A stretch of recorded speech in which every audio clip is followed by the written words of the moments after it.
So welcome everyone. Here we are recording. So welcome everyone to She Grows Green. Welcome to week 5. And I trust that you've been enjoying yourselves. It's 12 weeks and we're in week 5. So see how the week is, see how the program is literally flying.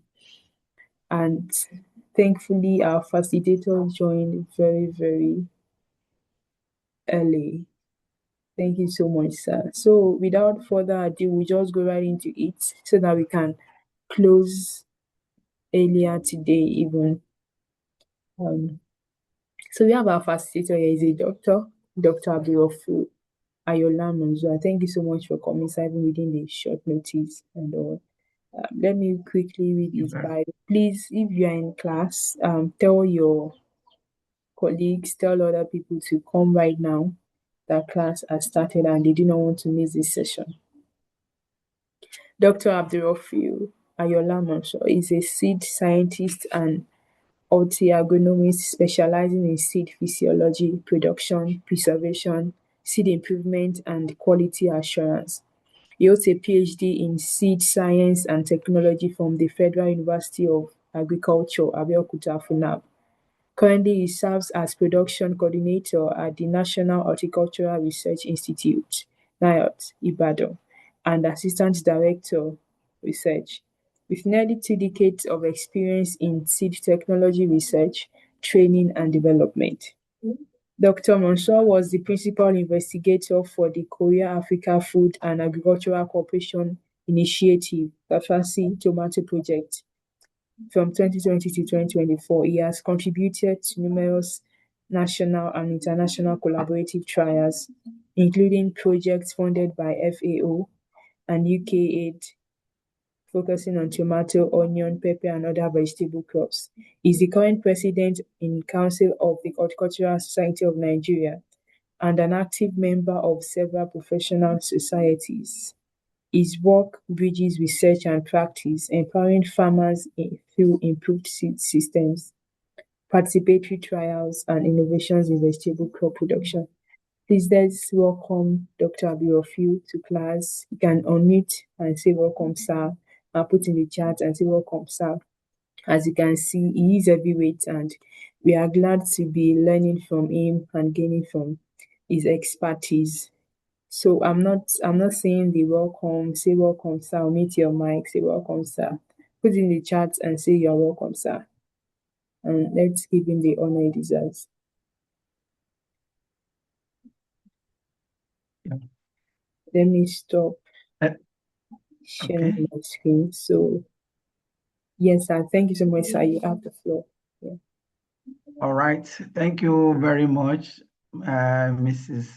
Blessing. I hope I'm correct. Oh, my name is Oyinda Malasa, no blessing. Okay.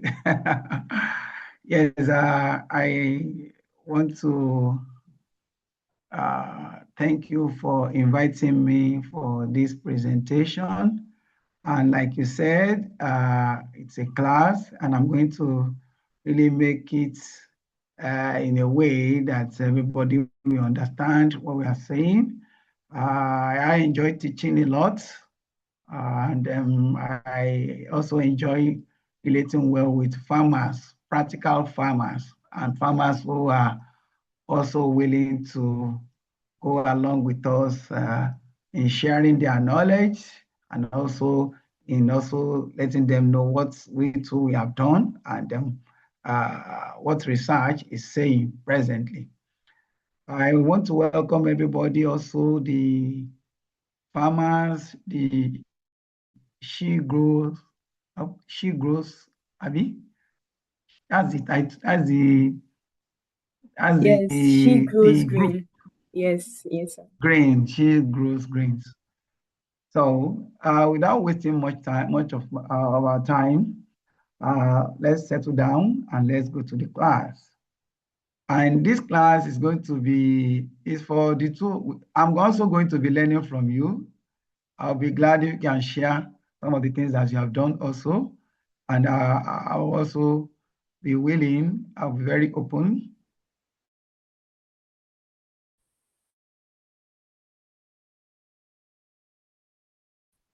and then what is practicable. Thank you very much. The title, I hope you can see my screen. Yeah. So the title given to me is Seed Selection, Nursery Establishment, Crop Management, and Climate Smart Vegetable Production. And this title, I reframed it actually just to make sure that it's a bit more comprehensive, it's more direct. And I want to say that if you are talking about seed selection and you're talking of nursery establishment, most of the crops that you'll find under this topic, most of the crops that fall under horticulture. So mostly it is the horticultural crops that you provide nursery for, that you create nursery for, and you take care of in the nursery before moving to the field. Of course, there are some horticultural crops that you don't need to do nursery for. So it depends on you. And for these crops, let's look at our session objective. The objectives and the roadmap for this presentation this afternoon or for this class is one, you're going to be looking at the strategic importance of high quality seed in climate smart agriculture. We'll also be looking at basic criteria that you need to know before selecting seed. You look at the quality, you look at their resilience.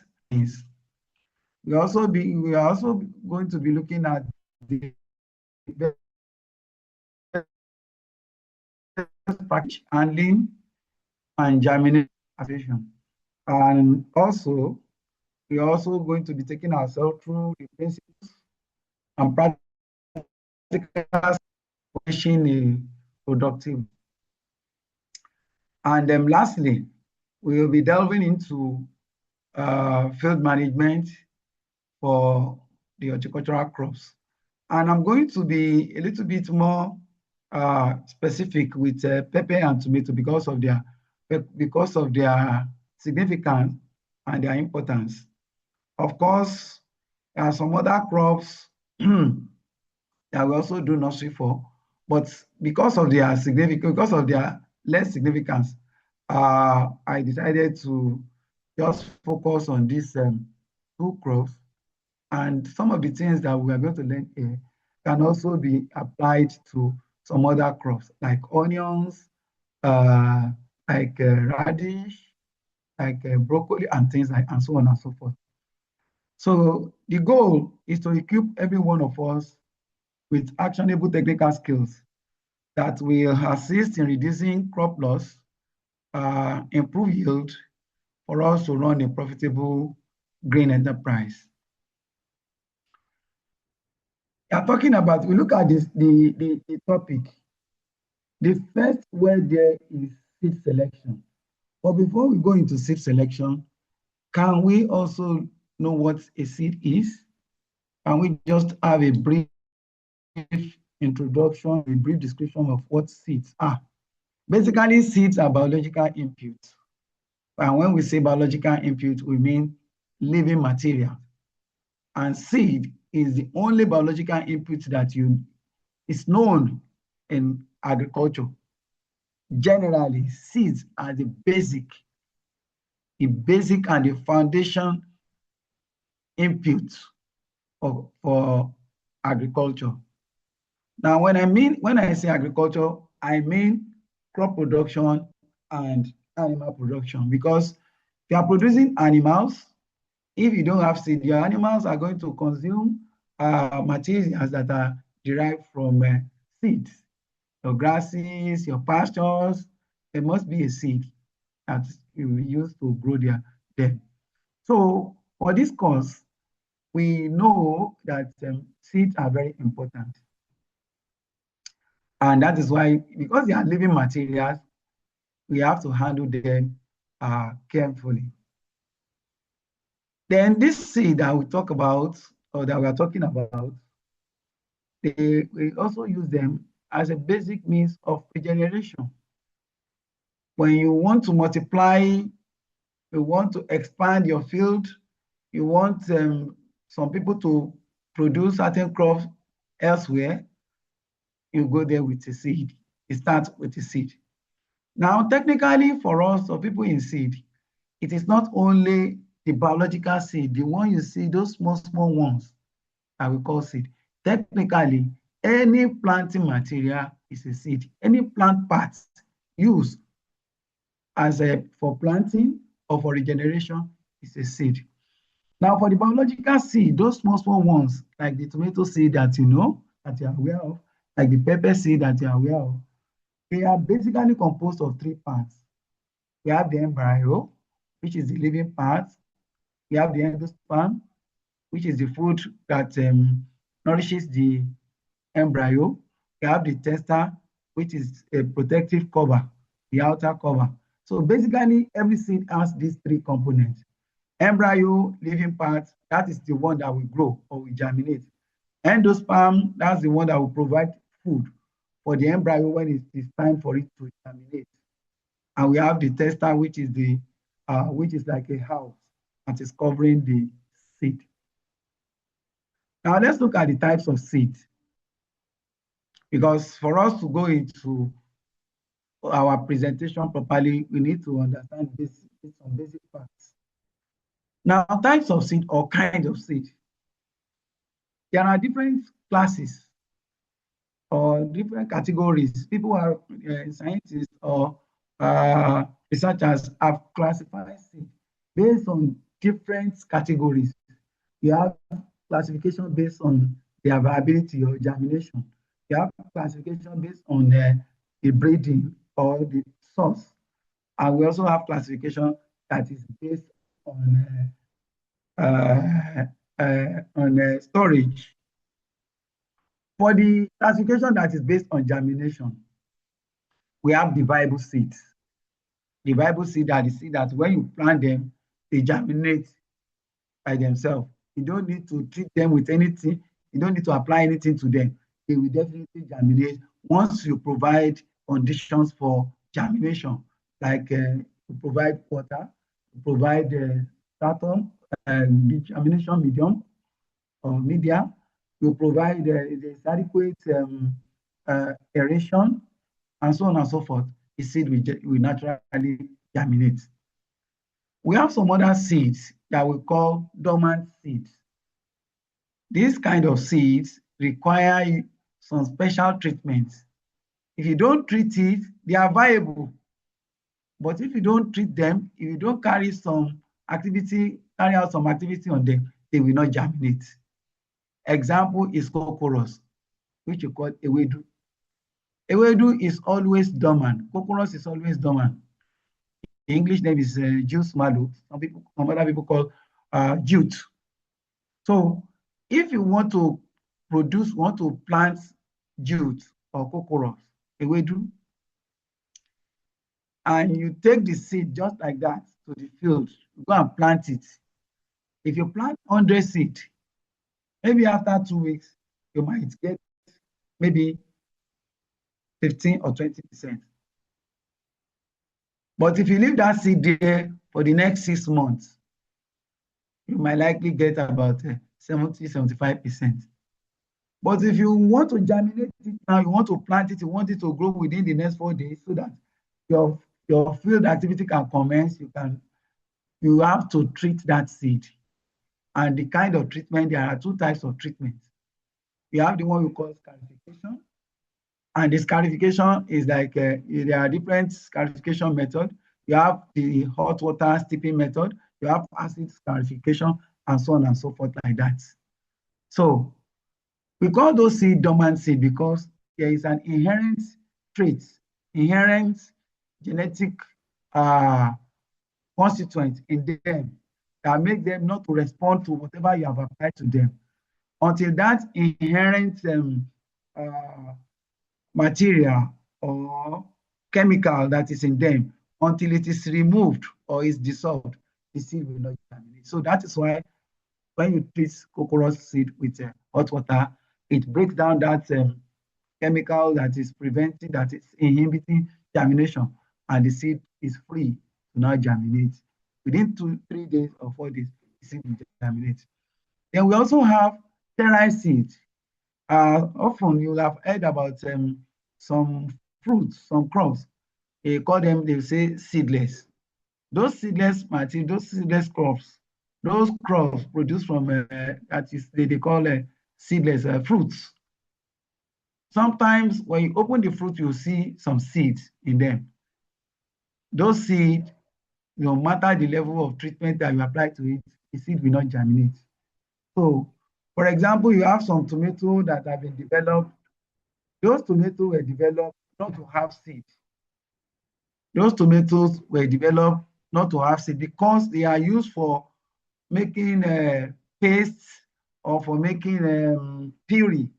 So if they have seed inside them, it's going to make the puree, it's going to reduce the quality of the puree or paste. So definitely they will just, the breeders have developed them in such a way that you will not see seed in them. And if you see seed in some of them, it will be very few. So we call them sterile seeds. Now, if you go to germination, that is, if you go to the category classification based on breeding, you have open pollinated seed. So open pollinated seed are naturally pollinated. You can save the seed, you can plant it, get the seed, and produce the seed from the fruits, replant it over and over. So those ones are natural. We call them open pollinated seeds. You might even hear some people call them OPV. So then you have the hybrids. The hybrids, they are bred. Okay, for the open pollinated seed, if you plant them and you regenerate them from the seed that you planted, that you have collected earlier on, they will still maintain their uniformity. They will remain same. The leaf will remain same. The plant height, the flowering, everything will remain same, except if you have a weather problem or climate problem or climate issues. So, but for the hybrid seed, the hybrids are often developed by crossbreeding. You have one parent that is having one trait that is desirable. Maybe the trait is like, let's take a tomato for example. The tomato is high yielding. It fruits very well. You have one parent like that. You have another parent that has the quality of resistance to pests and diseases. So they bring the two of them together, father and mother, bring them together to now generate F1. If you hear F1, F1 are hybrids. And whatever the output from that crossbreeding is what you call hybrid. So if you plant it and you harvest the fruit, you process the seed again, and you replant it, you will not get the same thing again. There will be variation. It's likely the new plant might likely be not true to time to the first plant that you planted. Then you have genetically modified seed. These are developed from what you call genetic engineering. Genetic engineering is a term in breeding. So maybe there is a particular trait you identify in a crop. That trait, maybe for example, let's look at the resistance. There's a tomato variety. That tomato variety has resistance to major pests and diseases. But that tomato plant, it has, the yield is not good, or the fruit size is small. So you want to remove that, you want to identify the trait, the gene that is responsible for resistance. So it is a molecular process. You will now identify that one and remove that gene and insert it in another variety that has good yield. The tomato will now have resistance. That gene will now be in that material. For example, maybe, for example, you see is in Nigeria, the three crops I put there were the one that have been genetically modified in Nigeria. We have a cowpea variety, they call it BT cowpea. So that cowpea has Bacillus thuringiensis in it. So it was developed in 2019 in Nigeria at IAR. We have Tela maize, which is also a GMO. We have BT cotton too. Get seed from that one, you plant it, it's not going to give you the same thing again. It may not even germinate. You have to go through the process of genetic engineering. Then you have organic seed. Seed you produce without putting anything, without any chemical. Organic seed. So that's that is based on breeding.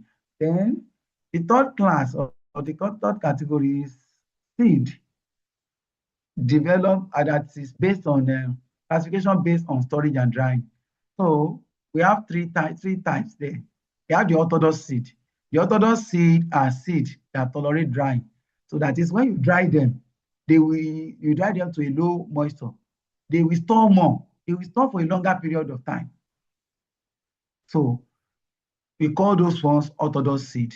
You can keep them for 5, 10, 15, 70 years, and they will not lose their viability. So that is provided you keep them under a regulated condition. You have another category which is called intermediate seed. These are seed that when they can only store for a short period of time, cannot store for long. For example, pawpaw. This pawpaw now, that I mentioned here, as I put as an example here, you can store it for 2 years if you modify the condition of storage. But under normal open shelf storage, maybe 6 months, maybe 5 months, 8 months, they start losing viability. Then the third seed then is recalcitrant. As the name implies, these are seeds that don't follow the norms. And you say somebody is recalcitrant, like a stubborn person. So this seed, if you dry them, once you dry them, you have killed them. They don't tolerate drying. So you cannot store them. You can't keep them after drying. And often, this seed, when you produce them, you plant them immediately. Example is mango, cocoa, sunflower. They don't store for long. Another example is ugu. I know we are familiar with ugu. Ugu, you cannot store the seed. Once the fruit is ready and you bring the seed out of that pod of the fruit, within 5 days, if you don't plant it, you start losing germinability or viability. Now we have understood seed now. We have known different categories of seed. We have known their sources. Now let's come to climate smart agriculture. Based on what we have known with seed now. Let's know that seed basically is the peak of productivity. If you want to do any product, you want to go into any production, you have to select a seed based on the productivity of that seed. And what I mean there is that it is basically, seed is is going to give you results based on its genetic potential. A seed will give you result or output or yield based on its genetic potential. It is the genetic potential of a particular seed or a variety that will determine the output, not all other inputs that you apply to it. The other inputs, they are just going to assist. They are just like enhancement. If the peak of a seed variety is 10 tons per hectare, if that is the peak, you can't increase that peak potential with anything. Even if you have the best soil, you have the best field management, you put everything in it, that seed cannot give you more than that 10, the ceiling productivity, which is the 10 tons. So as a result of this, you should select seed based on their potential. And the potential that we are talking about is one, the yield. We're talking about the resistance to diseases. We're talking about the ability to withstand stress. We're talking about the ability to withstand excess water, flooding, things like that, dry spell, heat. So if a seed doesn't have that in its genetic, in its gene, if that potential is not there, you cannot put it. It cannot give it to you. You plant a seed that is not heat tolerance in an environment where there is where the temperature can be as much as 35 or 40. That seed cannot survive, cannot give you that variety, cannot give you anything. It will germinate, but when it is time for it to start fruiting, it's not going to give you flower, it's not going to give you any fruit. So that is why we are talking about genetic potential, which is the seal in the peak of its productivity. Now, you also select seed based on resource efficiency. That is, this seed, if you give it all the necessary support, enhancement, it's going to give you the kind of result that you need. So then you select seed, because we're talking about climate smart now. You select seed based on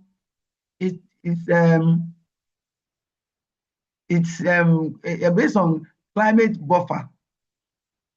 That is, that seed, when there is crisis, when there is stress, whether biotic or abiotic, that seed or that variety will be able to struggle out of that stress, especially if you have it at if that stress is not expected at that time. For example, you know that now we have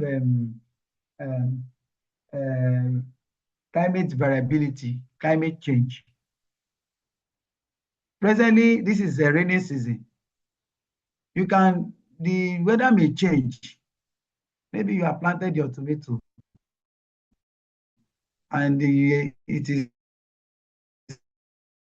a raining period, and the tomato like 10 days. You know, that is weather. So your seed should be able to adjust to that change in weather condition. So that is why we're saying that you should select seed. A climate smart seed should be able to have all this. Now, if you are now going to select a factor, what are the things that you are supposed to have in mind?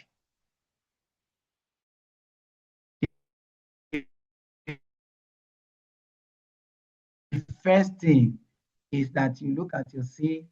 The first factor here is physical and physiological quality.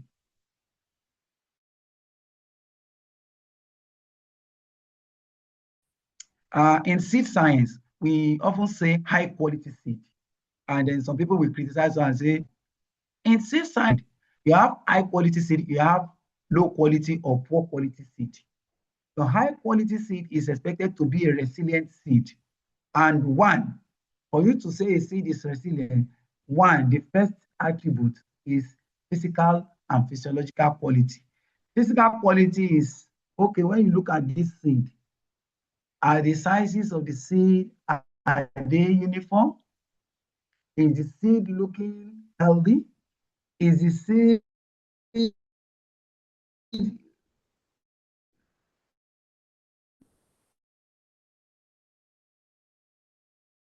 looking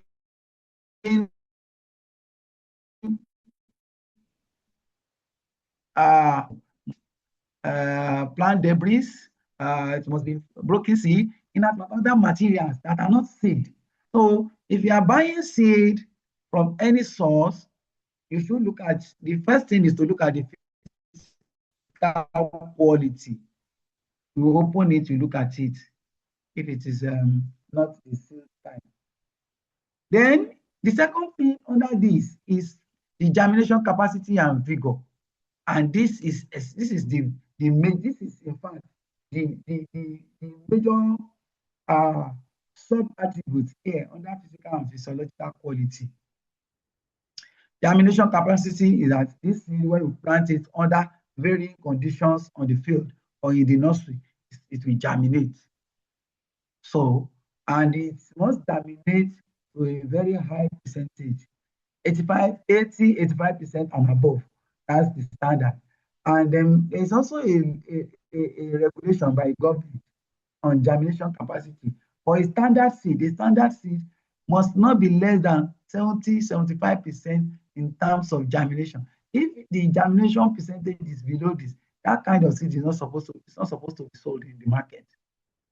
So government has put that one in place, but often you see that seed marketers, seed sellers, sometimes they flout that rule. But let's come back home.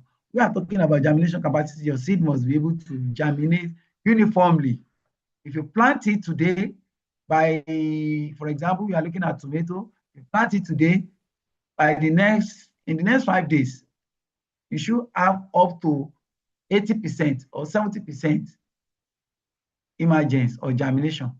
And another 2 days, the remaining 15%, if that seed is 100%. If that seed is 85% in terms of germination, in the next 5 days, you should have about 70 or 60% emergence. And in another 2 or 3 days, the remaining should be able to germinate. And that will make the plant to be uniform. Even when you want to transplant, you know that you have a high percentage of seed that will go to the field at the same time. So if you are having climate challenges, you'll be able to target the time that is favorable for your seed or your seedlings to be transplanted. So, but if you have them, you have 20 today, in another 5 days, 25 again, in another 6 days, you realize that you won't be able to transplant them at the same time. You will have to be, and it's going to cost you more. And that is where the issue of climate smart seed comes in. You should be able to, you should plant seed that will give you uniform emergence, uniform germination, so that your cost of labor, your weather variability, and other things will be minimized, and your losses will also be minimized. So, and that is what we call a climate smart seed. Also, the vigor of your seed, for that seed to conform to a climate smart seed, it must be very vigorous. And when you are talking about vigorous, we are talking about 3 attributes. There are 3 attributes for vigor. The first one is uniform emergence. Like I mentioned for germination now, it must germinate uniformly. That's one. The second thing is speed of germination or speed of emergence or rate of emergence. You must have high percentage of emergence or speed of germination for that seed. It must be high. It must be very high. And the third attribute for vigor is ability to withstand stress. That is, when your seed is on the field or is in the nursery and there is a slight you have a slight challenges in the nursery, or you have a small issue in the nursery, that seed should still be able to continue to move. It should continue to grow pending the time, pending your running around to resolve the problem. For example, maybe in your nursery, your borehole collapsed. So the whole day you are unable to apply water. And that seed, and you have to go and look for a tanker to come and put water in your tank for you, or you have to run around. So your seed, the seedlings must not collapse immediately there is a stress. So that is bigger. The second factor is for a climate smart seed is the health and the health issues. That seed must not be carrying diseases or must not be carrying disease-causing organisms. There mustn't be things like a seed bomb, because some seeds at the point of production, before they get to when they are being produced, there are already pathogens in them. The pathogens, they might even be inside the seed coat. Some might even be at the surface of the embryo. Some might even be at the surface of the endosperm. So in the course of the production, the seed man that is producing it must produce a seed that is not carrying any disease. Because if it carries disease from him, you will plant that seed, it will come out, and disease will still be in it. And it will be that disease that will kill it. When the seed leaves nursery, it gets to the field, then it starts showing the pathogens, they become highly active. And then they start expressing themselves.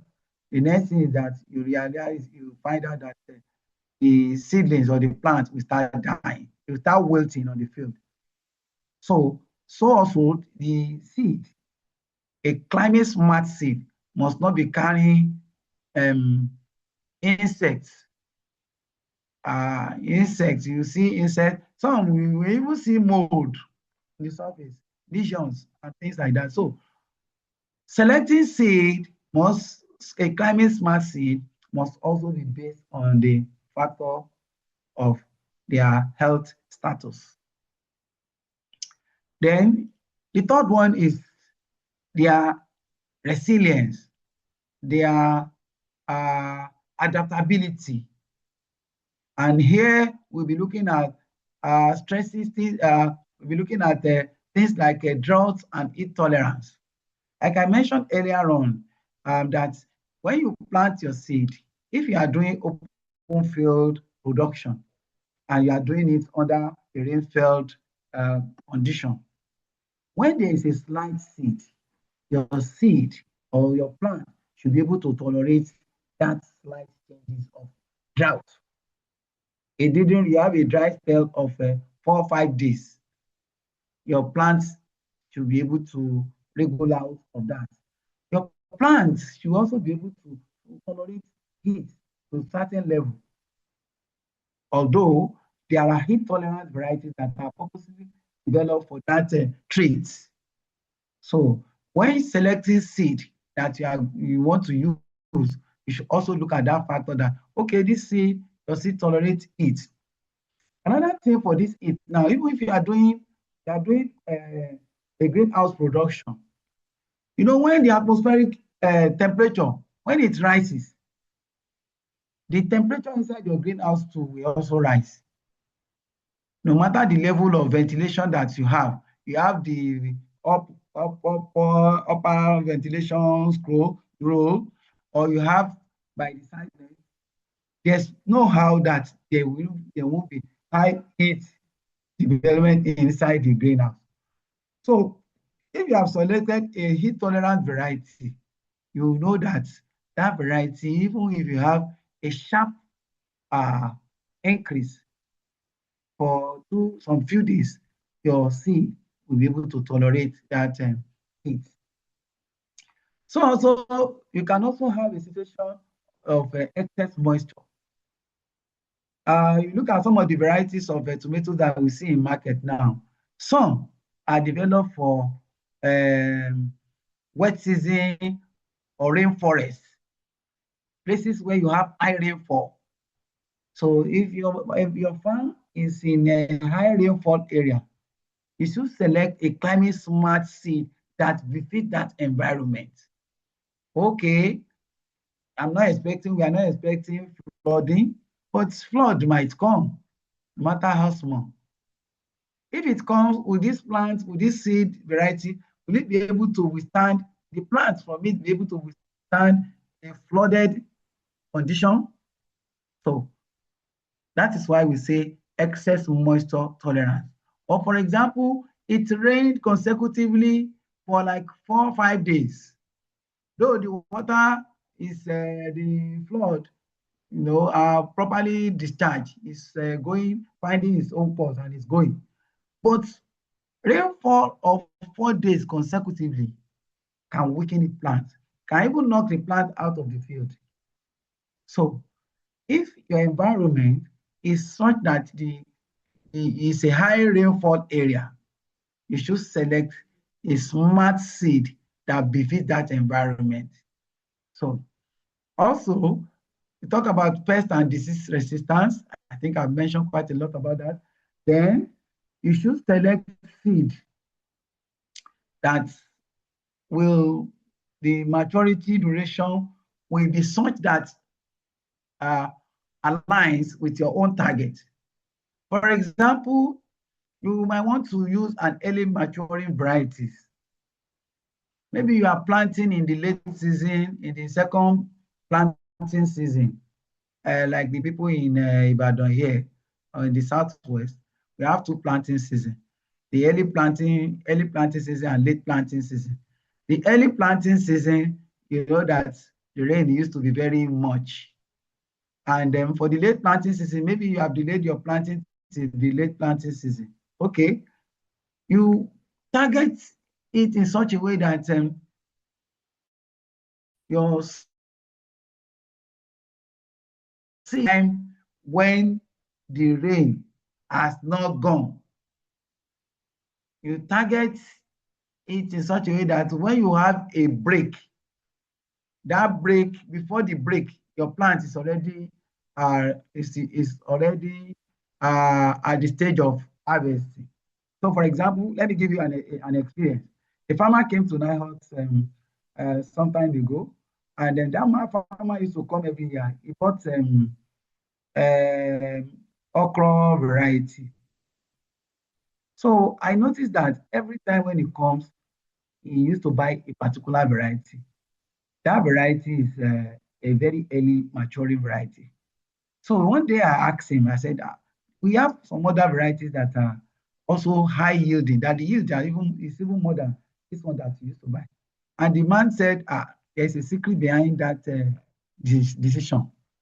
The reason is that he and his co-farmers, other farmers in his environment, they used to plant a local variety that matures at about 55 days. So this variety that Nayot developed, it used to mature in 42 to 45 days. So before they get to market, is already in market selling, and he will sell at a very good price. I can see smartness. That's what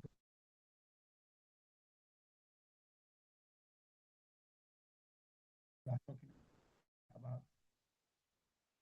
So I even want to choose a late variety, a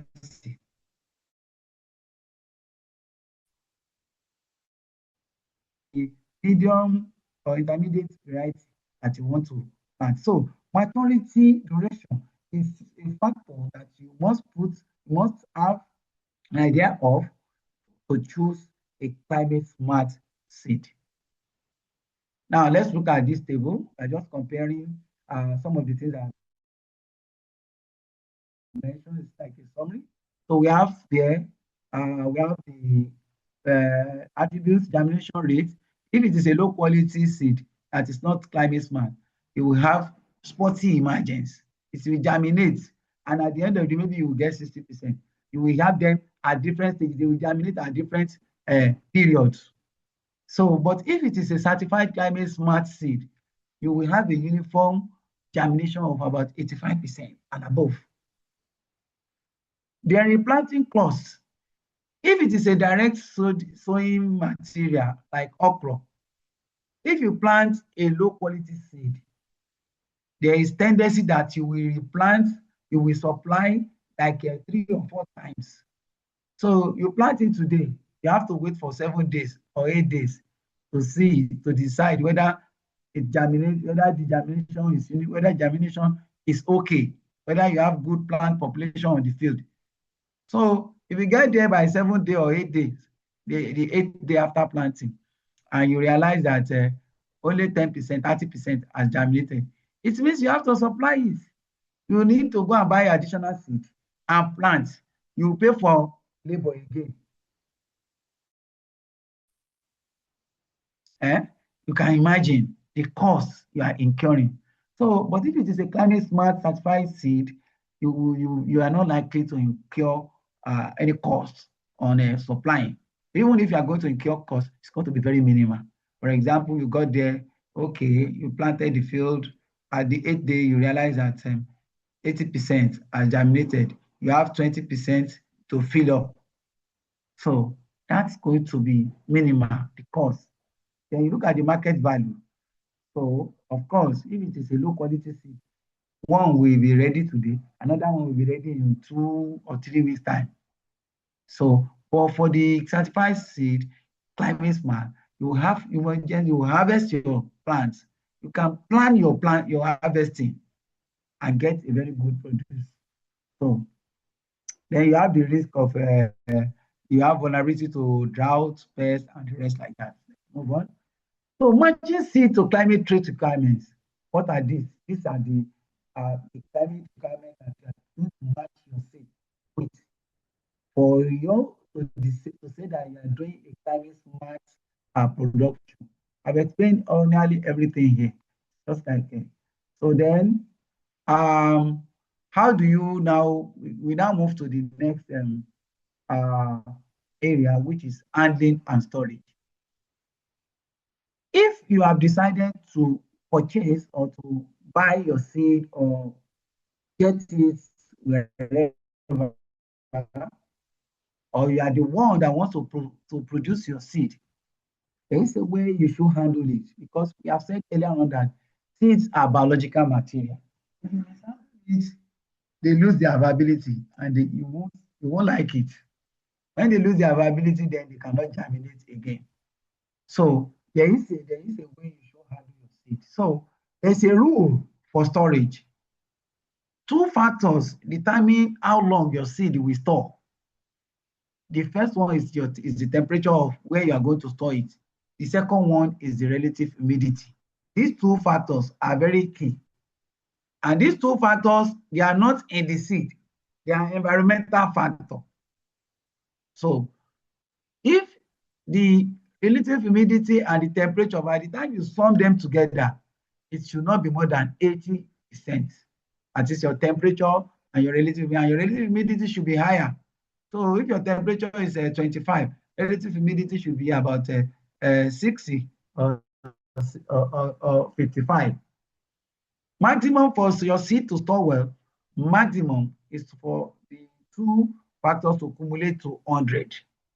It's still manageable. Otherwise, you have a lot of seed deterioration, you have loss of vigor, and you will have loss of germination.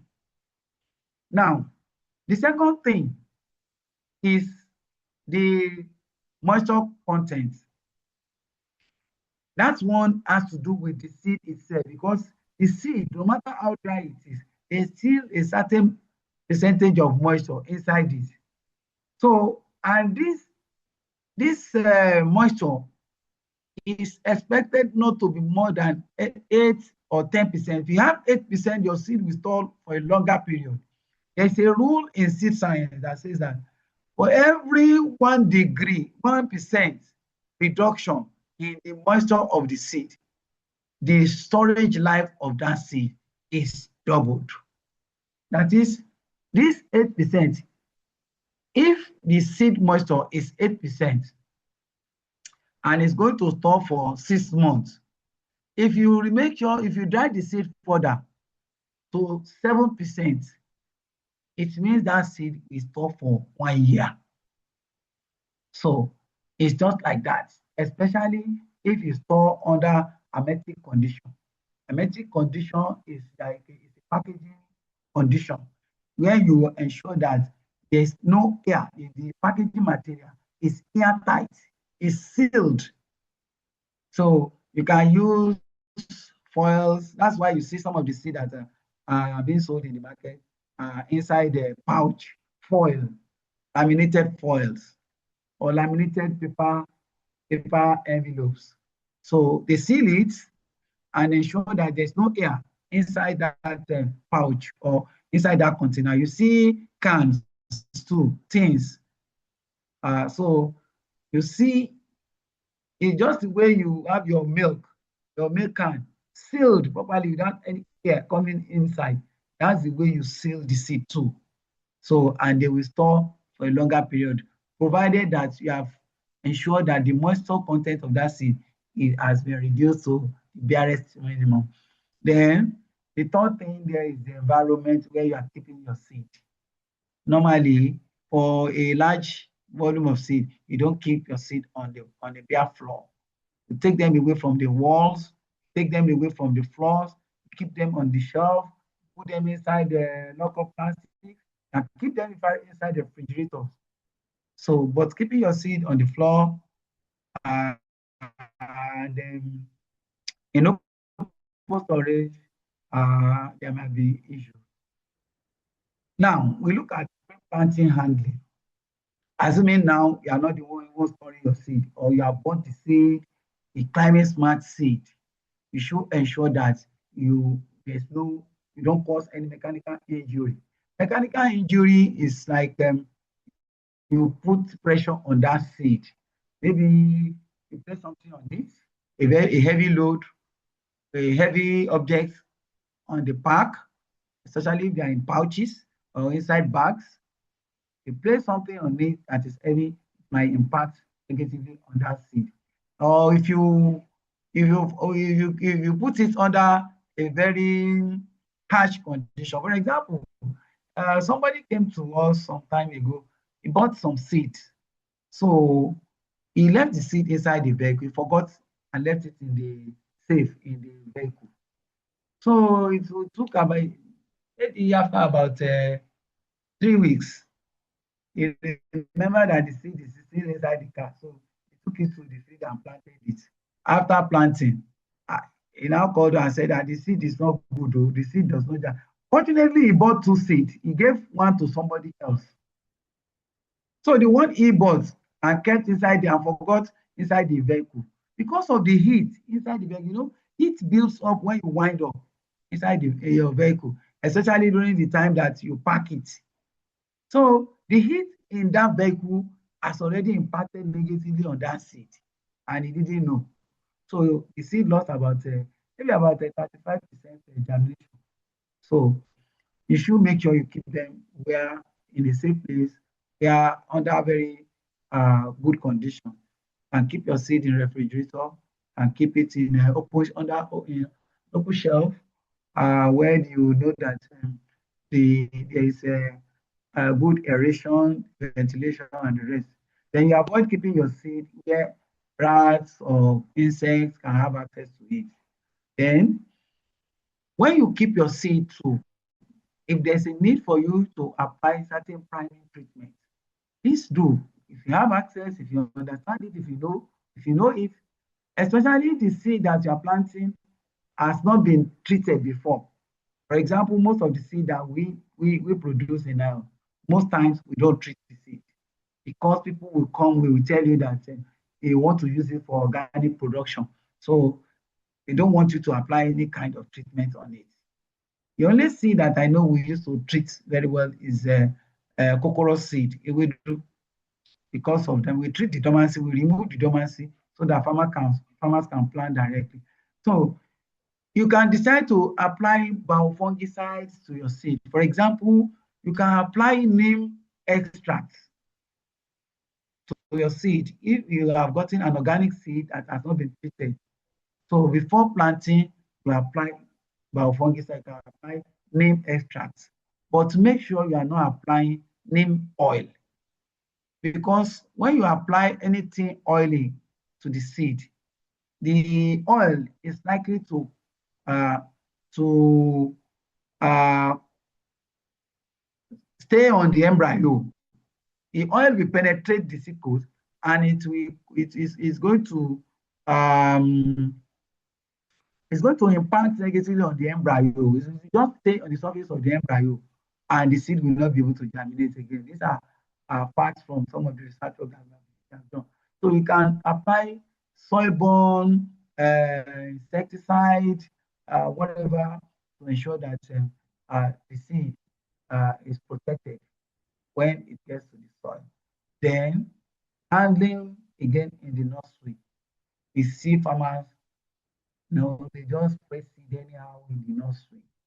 They broadcast it like this. Seed that is supposed to be used to plant 5 acres or 5 hectares.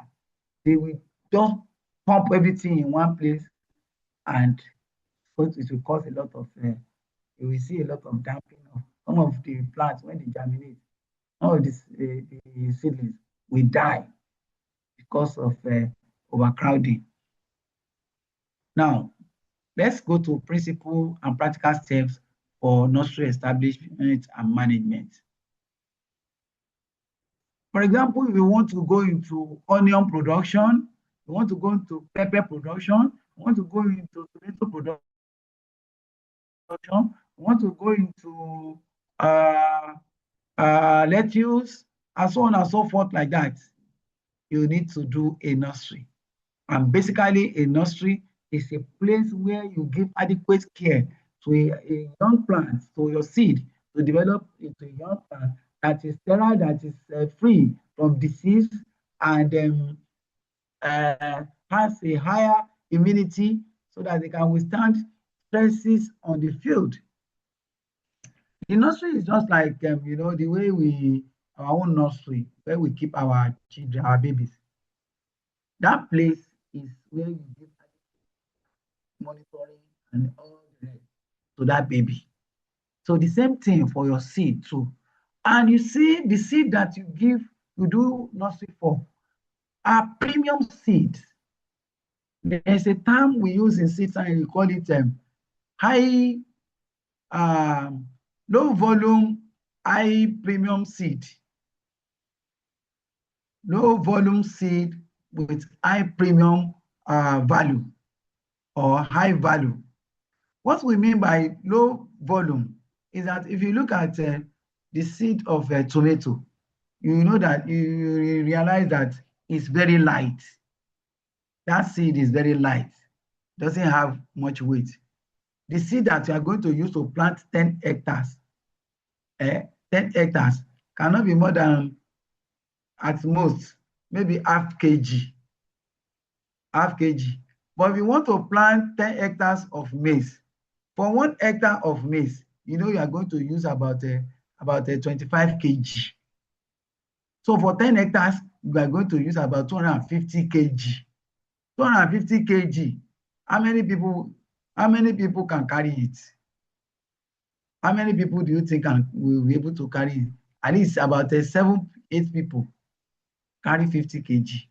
But for tomato seed that you use to plant 10 hectares, in fact, you can just put them inside your purse. Okay, don't let me say purse. Inside your bag, and carry it without having any feeling. So, for tomato, pepper, onions, and so on like that, they are premium seed. They are low volume, high value crops. So, if you want to site your nursery, you want to do your nursery, it requires, there are certain requirements that must be in place that you have to look into. The first, for you to locate your nursery, is proximity or access to water. You should locate your nursery where you can, even if you want to do other crop nursery. For example, you want to do citrus nursery. Citrus is sweet, is orange. You want to do mango nursery. Any kind of nursery you want to do, whether it's for vegetables or it's for fruit trees, you must consider water first. So where can I get good water that will be enough for me to sustain the nursery? You have a borehole or you have a water that is a stream nearby. So that's one. The second thing is when you want to locate your nursery, you should consider sunlight and shade. Because this seed, if you expose them at their very young age, at a very tender stage to sunlight, they may not be able to withstand it. They may die, they may wilt. So there is a need for you to provide a small shade. They will get a bit of sunlight to carry out photosynthesis, and the sunlight should not be so intensive, also should not be so intense. So you are looking at somewhere where you can get 6 to 8 hours of sunlight. That is somewhere where you can adjust something, you can adjust.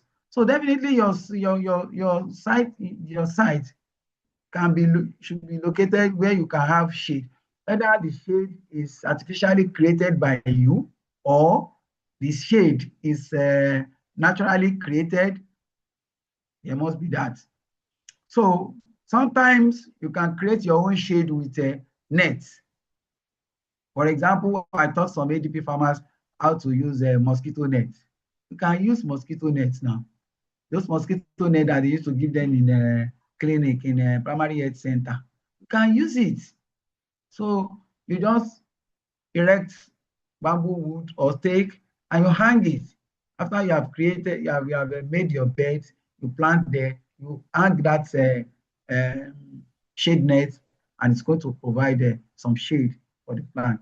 Then protection, that it must not be where where animals or insects or flood can easily affect.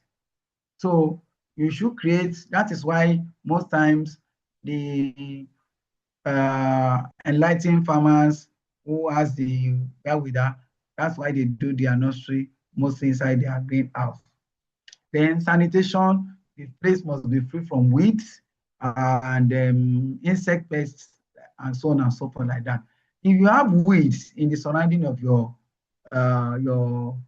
nursery, those weeds will harbor insects, they will harbor pests that may create a health issue for your nursery. So this is just the activities that you are supposed to carry out in the nursery. The first is to select your site where you want to do it. The second is you prepare the site. The third one is what kind of growing media you want to use. Is it the conventional, modern, smart agricultural type, or is it the local type? How do you intend to plant? What type of planting method? Nursery practices, what are the activities you are supposed to be running on a daily basis or routine activities? What age? How long are you going to carry out the nursery activities? How long is your seedling going to stay in the nursery? Then how do you move your seedlings to the field? Those are the major activities that you need. Now, look at this. We have two types of nursery. We have open nursery, we have closed nursery. Open nursery, that is the one you do under open place, where you just go to find a place in your field, you create your shade by yourself, and then you plant under the open there. And the other one, you have an enclosed, like a greenhouse there. You can see the two. Now, nursery site preparation. Let's start with the open field nursery site preparation. You are going to do your open field nursery. The first is to prepare your soil, to prepare the place. You clear it, you clear the surrounding, you till the soil, you loosen it very well, and you prepare the beds. Those are the first set of activities. So after preparing the beds, then you carry out what you call soil sterilization. Soil sterilization can be in two ways. It depends on the facility you have or the level of knowledge, the technical know-how. So you look at this now. Here are some of my trainees. They wanted to do pepper and tomato. You can see the tree, there's a tree behind there. And then they have prepared the beds. So we now gather plant debris, plant leaves, straws, and the rest. They packed it on top of that bed. They now set fire on it. So that fire, after burning for like maybe 1 hour, that bed will be very, very hot. The fire is going to generate heat on those beds. What is the essence of doing this? That is a soil sterilization method. This method is used by our Babas. They have been using it. It's a local method. So, and it is working, it is good. It may not be 100%, but at least to a certain level, it's working. So how do they do it? And what is the objective? The objective is to kill soil-borne diseases, all soil-borne diseases in these beds that have been prepared. Because if they leave it like that, a crop like tomato and pepper can be, no matter the volume of seed you put there, everything within 2 weeks can become rotten. They can be affected by different diseases in the soil. There's what you call fusarium wilt, which is soil-borne. There's what you call bacterial wilt, which is in the soil. There's what you call Zipitium, that is responsible for damping up. So by the time you do your nursery, like you place all these things now, you set fire, that fire with the heat. Okay, before you set fire on it, before you put all this plant waste, these straws, grasses that you collected, you will, after preparing the bed, you moisten the surface of the bed with water so that it can generate things. So you put this all this plant waste on it, put then the dry leaves, dry straw, dry grasses, and you set fire. By the time you set the fire, it's going to generate steam, and that steam is going to hit the top part of the soil. If you have any insects that are lurking around in that area, all of them, it's either they die in the fire or they move away from that environment. Now you have done this. That is one form of sterilization. There's another form of sterilization. Other form of sterilization is that you place a mulching polythene, the black type. You just line it on this bed and allow sun. You allow sun to solarize. You call it soil sterilization by solarization. So the heat from the sun, as it is, as it is coming down on that polythene and is generating heat under it, and that heat will be killing some of the insects. Most of them will not be able to escape because you have placed a mulching nylon on top. Now you see, after they have prepared they have done the soil sterilization with those plant material. You can see the ashes there. Some of the ashes there, they now made it fine. The surface is fine. Now we are now sowing. So sowing here is often by drilling method. Some farmers prefer to do broadcasting, but we realize that broadcasting seed on the bed often wastes the seed. You won't even know that you have even put more than enough seed on that bed. But the way the trainees here are doing, they line the field, they line the bed, they drill the lines, and they place the seed one by one along that line, and they cover it. Now let's look at the kind of substrates that you use. So we have talked about topsoil. The one that we have done under the open field that we've been discussing is using topsoil. That's a topsoil, and the essence of our sterilization is to make the soil free from diseases, insect pests, and the rest. So there are other media that can be used. There is cocoa peat, there's rice husk ash mixed with the compost. There is what do you call it? Potting soil and so on and so forth like that. So those we are still going to explain. I'm still going to explain each uh, how to use each of those both media. Now, we have done open field now. We have done it direct. There's another way you can also do soil sterilization and using trays. You can use cell trays. If you are using cell trays, it's not advisable to use topsoil. But you can use improvised plastic bowls. You will see all those things behind now. If you are going to use improvised bowls, you use a sterilized soil. Sterilized soil is the way you do the sterilization, and you pack the soil into the bowls and you plant. So the one we have discussed so far is the one using raised nursery bed, which is a low-cost alternative for any upcoming farmers. Now, the control environment, I've spoken about it. Let's go here now.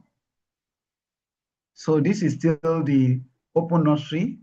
We have selected, this is how our babas, how they do their own.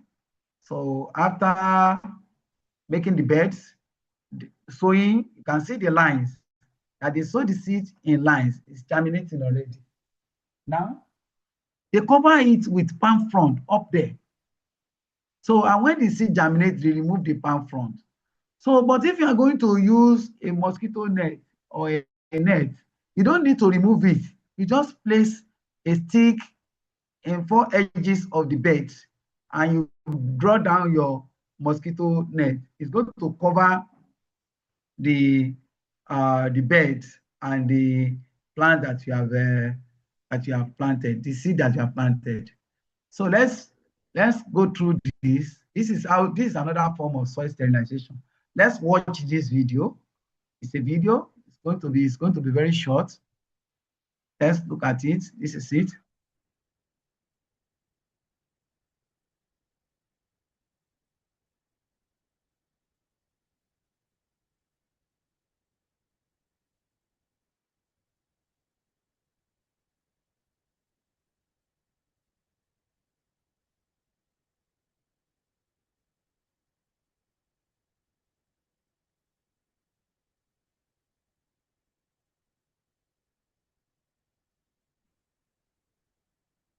Okay. What we have done there, that you have seen there, is that this is another form of soil sterilization. For somebody who has the capacity to buy a drum, can buy your drum, cut it into two like that, collect topsoil from your field. When you collect the topsoil, you place it in the drum, that half drum, you moisten it, you add water, and you cover it. You can see that the one that was done here was covered, the soil was covered with banana leaves.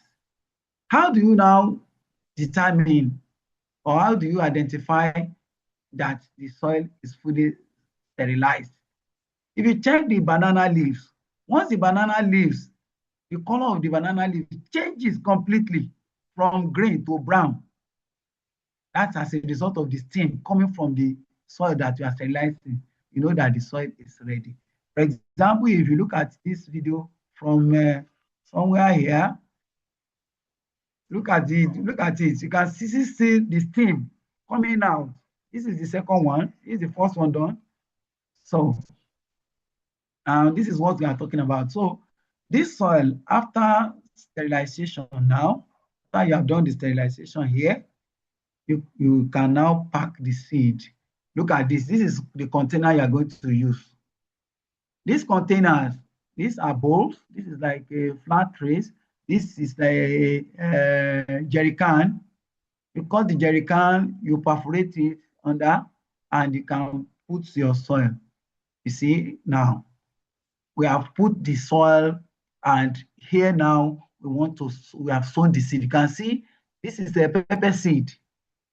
And you see that lines that we have put there, those lines are called drill lines. So the same drill lines we have here is what those trainees did on that bed. You just draw the lines, you place the seed. So if you are going to do broadcasting here, you know that you're going to use more than, you are likely going to use ×3 of the seed that you have planted there. The seed planted, the number of seed planted in each of these trees is about 150. So this is another type of nursery. And it is easy to do, it is climate smart, and it is low cost. You can you see the seedlings? So you provide kegs, common trays, buckets filled with sterilized soil used for raising the seedlings. So this is tomato after 3 weeks. This is after 3 weeks. Now, if you look at those bowls, those round bowls, you can see that they are very, very well filled because the germination percentage of those seeds. The number of seedlings you will see there will be around maybe about 125 or 130 or maximum of 140. Sometimes we plant 120 seeds in those trays. So if you have disused or old kegs that are leaking, you can cut them into half like this, and then you can do your nursery. At 3 weeks, all the seedlings you are looking at here, they are at 3 weeks. They are 3 weeks old. Now, if you want to do modern nursery, the conventional nursery, these are the media that you're going to use. The cocoa pit and the potting soil. For the cocoa pit, it needs another training. Cocoa pit, you cannot just use it anyhow. I've had farmers, visit me in the office to complain that they bought cocoa pit. They use it for tomato and pepper, and the tomato did not germinate. The tomato germinated, the seed germinated, but the seedlings were not up to 5 centimeters for almost 2 months. Can you imagine? And the tomato are supposed to be transplanted after about 2.5 weeks or 3 weeks maximum. So for cocoa pits, if you are listening to me very well, please be very attentive here now. Cocoa pit, let me show you cocoa pit. This is cocoa pit.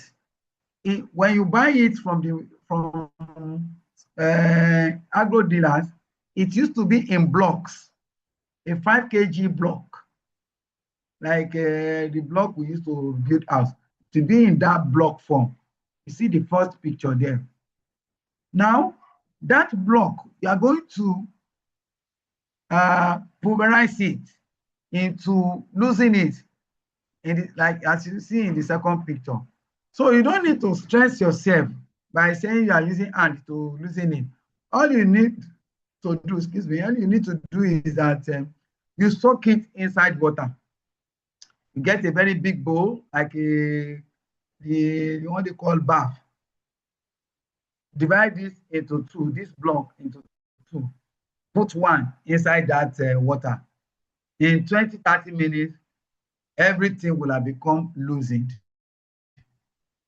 Now, that's the first stage, the first thing you are going to do. Now, this cocoa pit is made from, what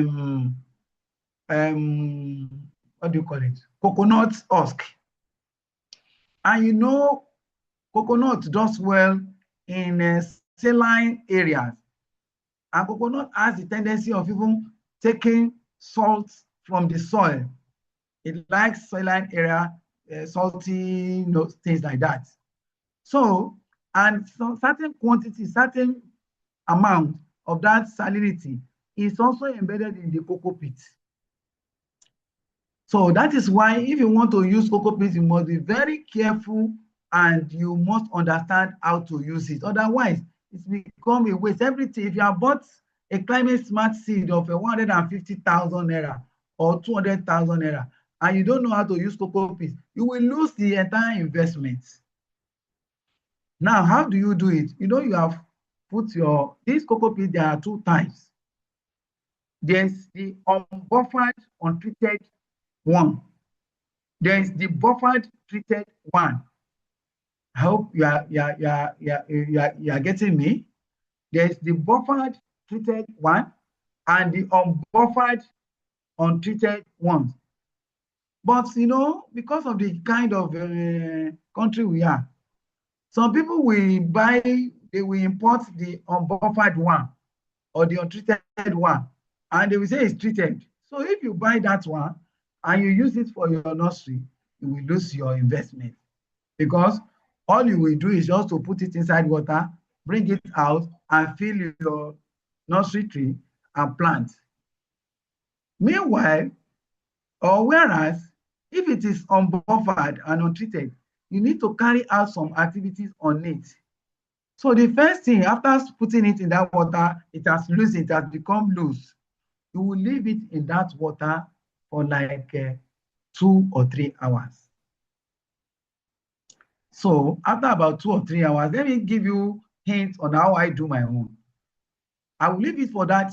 What I do is that I will do my own. I start my own in the evening, like around 6 o'clock or 5 o'clock. I'll put it in that water. I leave it and come back the following day. The following day, I will decant the water. I will sieve it, remove that water.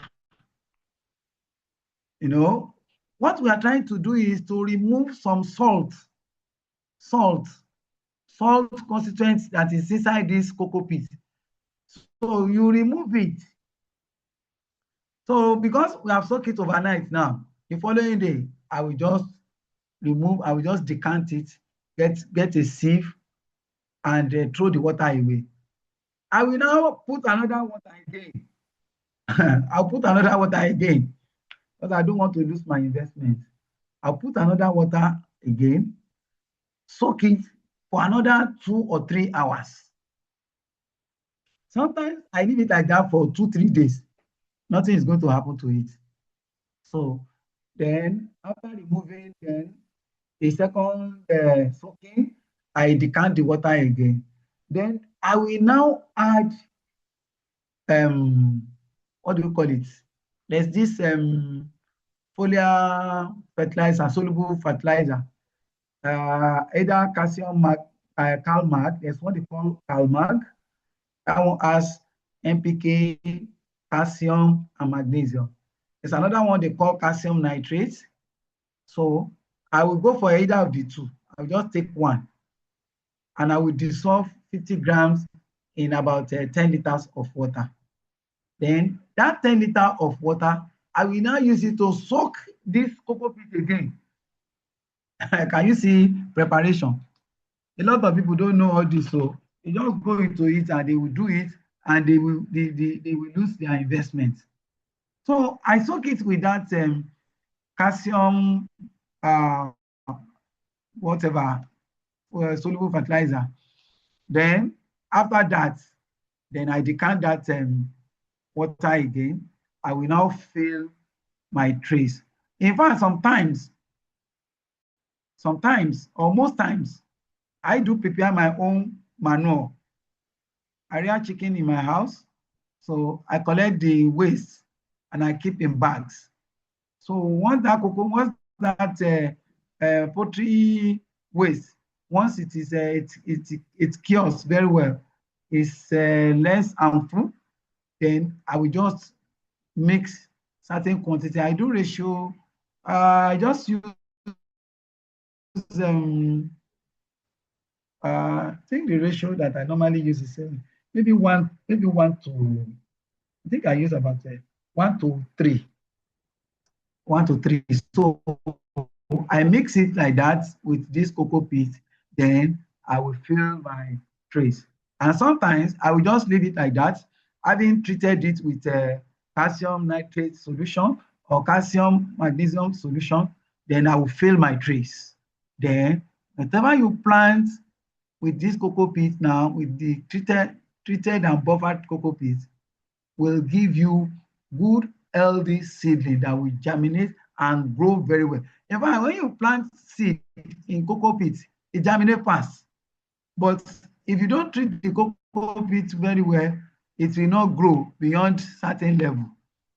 So you just see that they will just have 2 leaves after 2 months. So that is for cocoa peat. Let's go back to the second media or medium, potting medium is potting soil. This does not require any kind of treatment. So let's see it. Where is it? See, this is potting soil. It's sold for you to do a climate smart agriculture or climate smart nursery. You must be conversant with some of these things that I'm talking about. This is a potting soil. It's a mixture of compost, what do you call it? You have some, what do you call it? Coconut husk sometimes. So many other things mixed here. So, and this one, you don't need to look for any nutrients again. Though if you notice that your materials are not going fast the way you want, you can apply foliar spray. But with this one, you don't need to soak it. You just need to collect certain samples, put certain quantity in water. It must not be, it's just to wet it. It must be moist.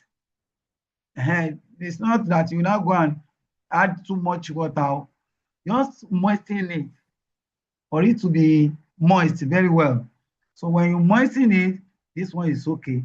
They used to sell it in volume. They will say 45 liters, 20 liters. That's how they sell it.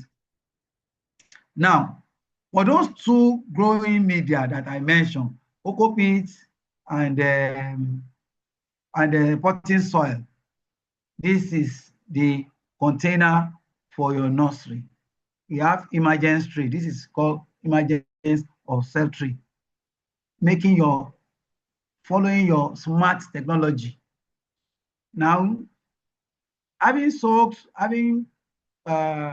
moistened your potting soil or cocoa peat, then you fill it into these cell trays.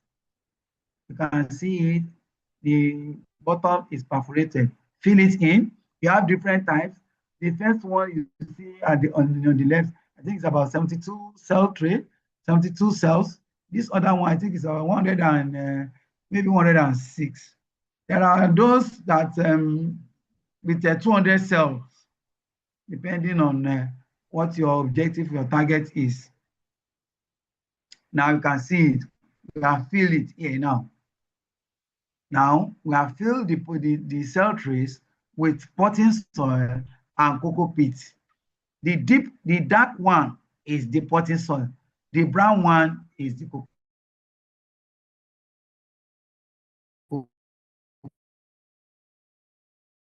peat.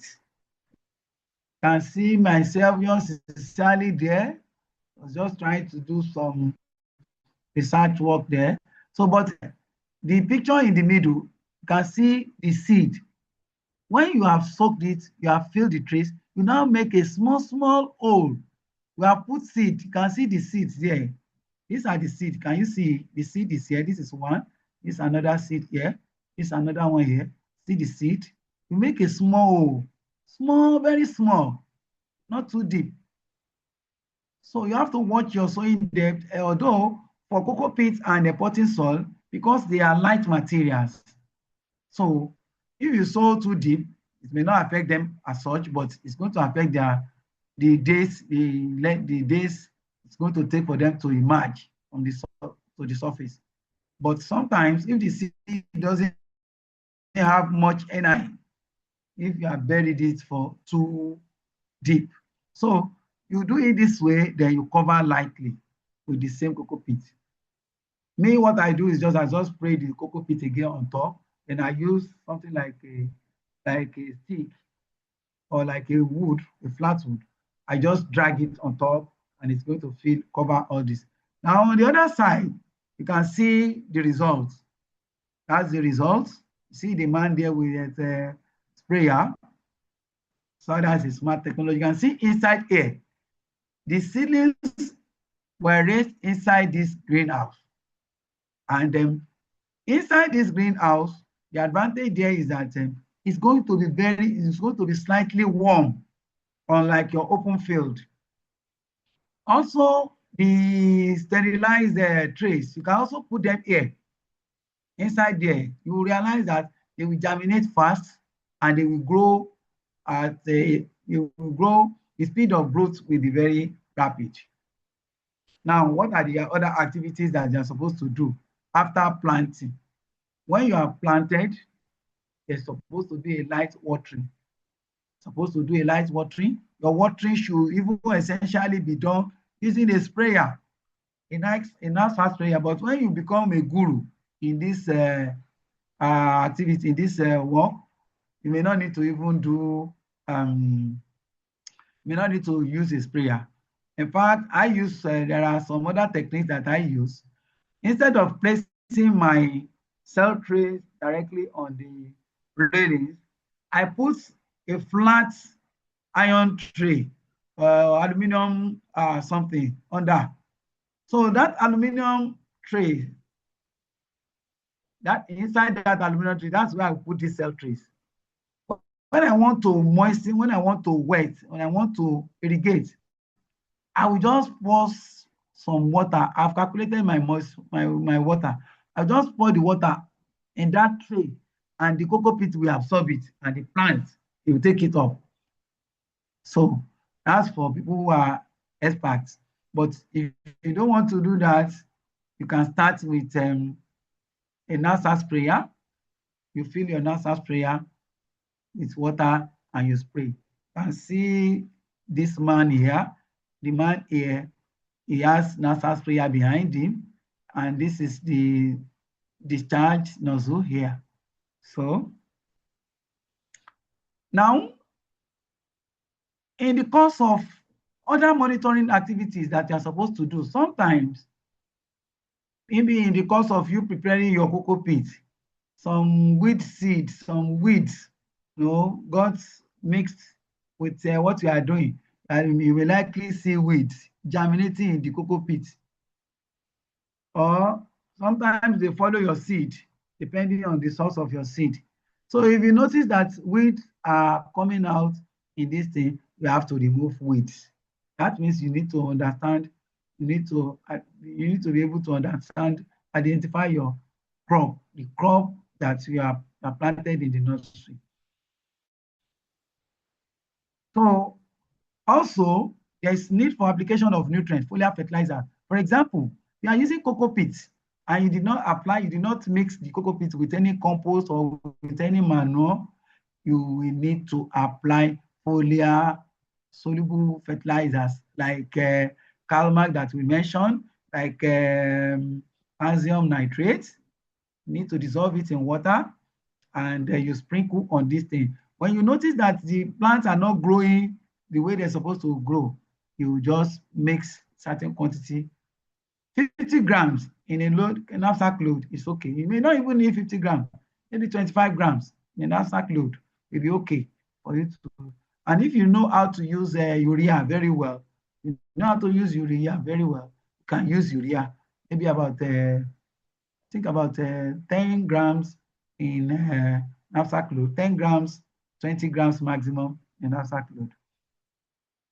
Then you also need to be very watchful of pest and disease. You have to control pest and disease. If you notice that any of your tomato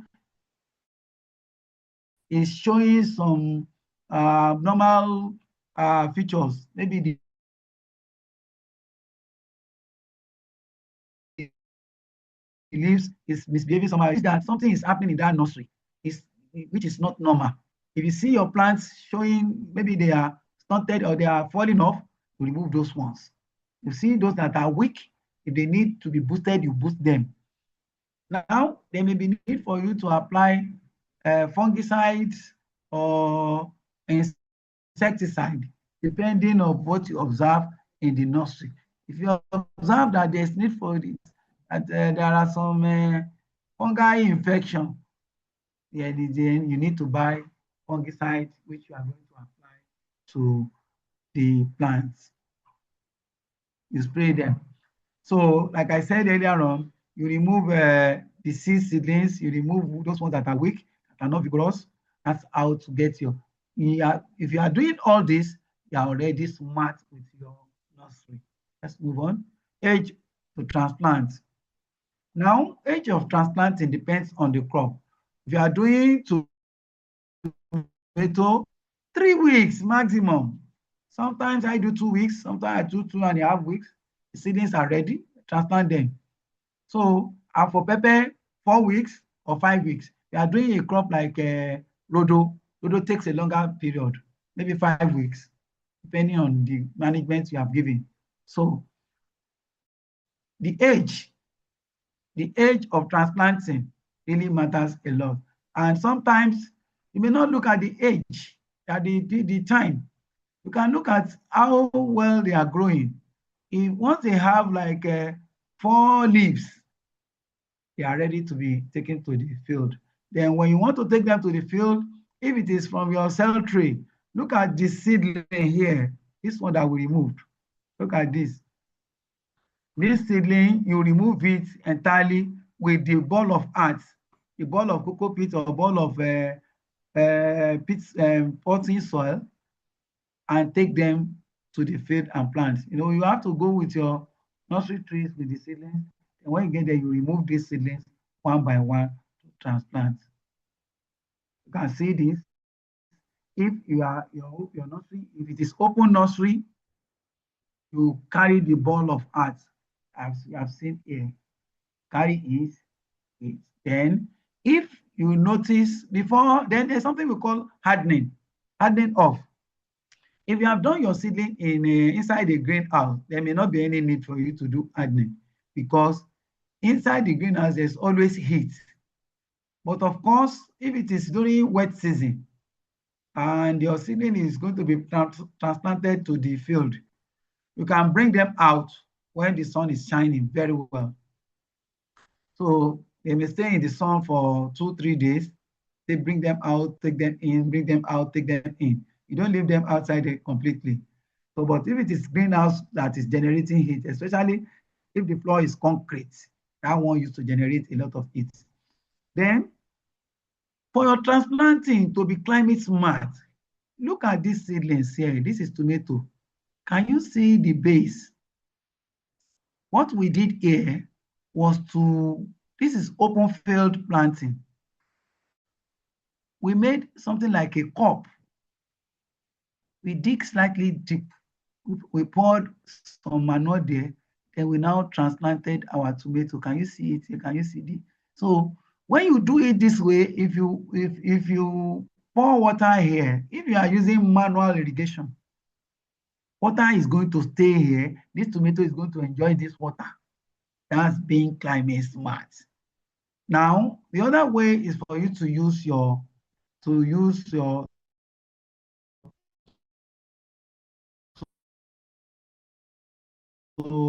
set your need to do this. Whatever method that you want to apply, whatever method of irrigation, you must think ahead that if the weather changes, if there is there are changes, how do you accommodate such changes? So for this one, what we did here was to make a small cup at the bottom of the plant, transplanted them, and put water here. And then if it is during the late season planting, you can also have something like this. If it's during wet season, the early cropping season, early rainy season, you don't need all this. And once it is open field production.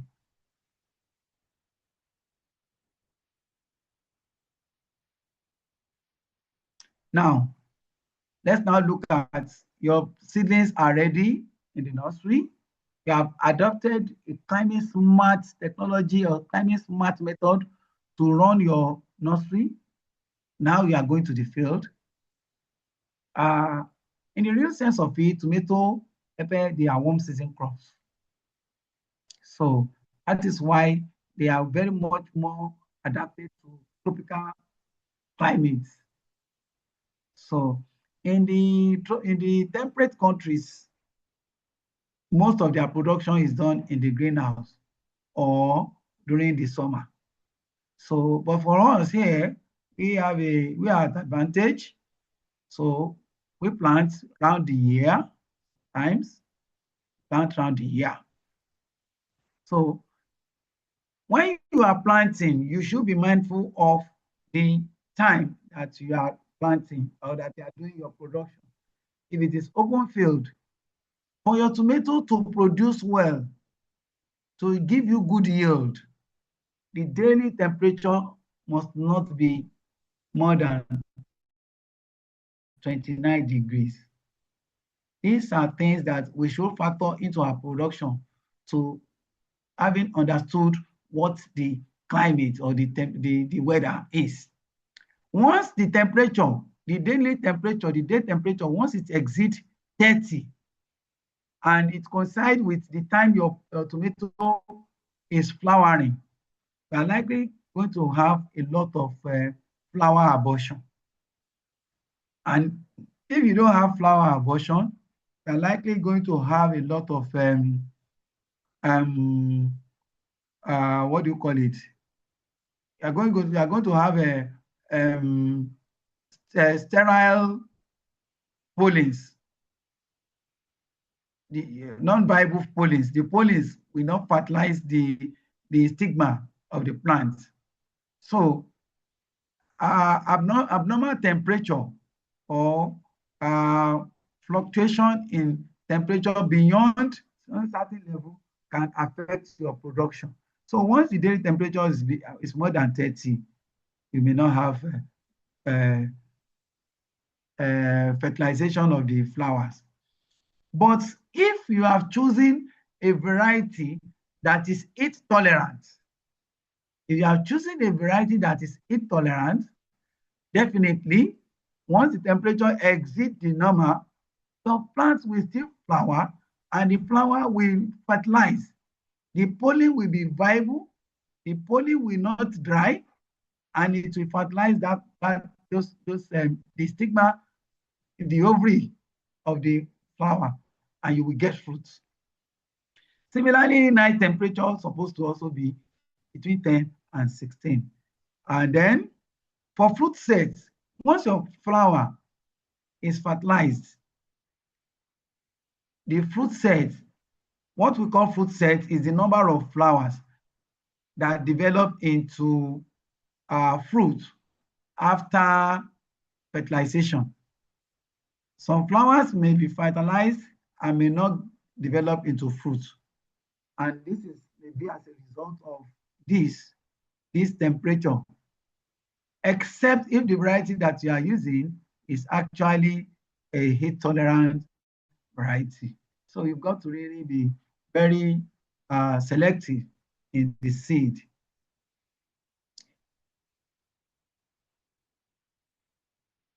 Now let's look at the production type, the production system. You know, we have talked about the nursery now. We are now production system. We have about 4 production systems. You want to transplant your tomato to open field under rainfall condition. And this as during the rainy season. You can also transplant your tomato or your pepper or your crop to open field under irrigated condition. That irrigated condition may either be drip or it may be furrow irrigation. The furrow irrigation is usually used in the north. What they do is that they make a furrow, they plant beside the furrow, along the furrow, and they open their dam, the channels, the irrigation furrows, and the water is channeled into those places, and the tomato will have, or the plant will have adequate water and it will do well. So for the drip, we know that you set your drip under open field, you set your drip properly, then before you transplant. Now you can also have hand watering. It's not out of place, depending on the area of land that you are cultivating. If you are using hand watering, you know that you're going to need a lot of labor. So that's not really very smart. But of course, if you want to go into it, you can go ahead. So start from a point. That's the first production system. The second production is the greenhouse production. So in greenhouse production, you don't need, you have put everything there. It's either you are planted in bags or you have planted directly on the soil, you have made beds in the greenhouse, you have set your drip lines, you have connected your drip lines to your water source, and when your plants need water, you supply water adequately. Then you have hydroponics.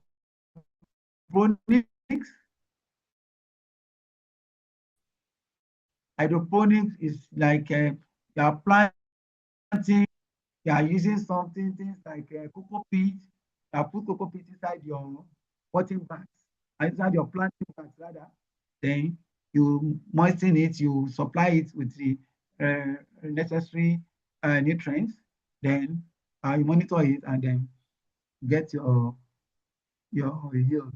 Then the fourth one is high-tech climate control. Let's look at all this. Climate control, high-tech climate control, you see that I think when I was in Netherlands, I saw an example of that. Climate control system, you see it. You don't even need to stress yourself. The one that is the kind of temperature that is needed for that plant, that the plant needs, will be provided by certain machines. You have air conditioners there, you have heaters there inside that greenhouse. And that is why in the temperate countries, that's how they produce their tomatoes and some of their crops that requires a warm. So let's look at it here. Under high-tech climate control, you have a lot of mechanization, you have a lot of equipment, machines that some are even controlled remotely. Let's look at this. This is your open field. This is pepper here. I planted it. This is open field. This is also pepper. This is sweet pepper here. You see mulch. Mulching is also part of climate smart agricultural production. So you see the type of irrigation that you have there. You have the main lines there. You have the supplying drips directly at the base of the plants. This is greenhouse production. You have your drip lines, you have your tomato, you have everything here. This is directly on the soil inside the greenhouse. You have massive greenhouse production, greenhouse that is as big that is bigger than 2-3 hectares of land. And let me tell you also that the yield from greenhouse production sometimes can be up to times 20, 30 times of what you get from an open field. This greenhouse production system, this is high tech. Look at it. You see that here, you can't see any weeds. You see the bags. The plants are planted inside bags. Those bags, what you see there, they are not soil. They are soilless medium or media.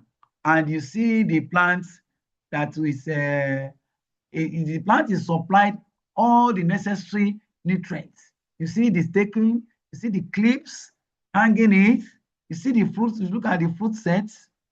So then inside here, if these plants are showing some stress, there is a sensor that is going to tell the owner or the person in charge that these plants are showing some stress, whether stress as a result of heat or stress as a result of moisture or whatever. And it's just to press a button that is going to correct that situation. And in this high-tech production system too, harvesting is not done by, sometimes harvesting is not done by human being. You see robots, and they harvest using sensor. The sensor recognizes the color change. Once the sensor picks the color, okay, the color has changed, the robot is going to pick the fruits. You have them like that, like that. So let's go to climate. What do you need for what kind of climate, what kind of soil do you need for a crop like a tomato, a crop like pepper? You've got to really look at these are the activities on the field. Even if you are going to use a greenhouse and you are planting directly in the greenhouse on the soil, or you are planting in the pot, these activities that I've listed here are your management activities that you're supposed to be very conversant with. The first is to identify the quality of your soil.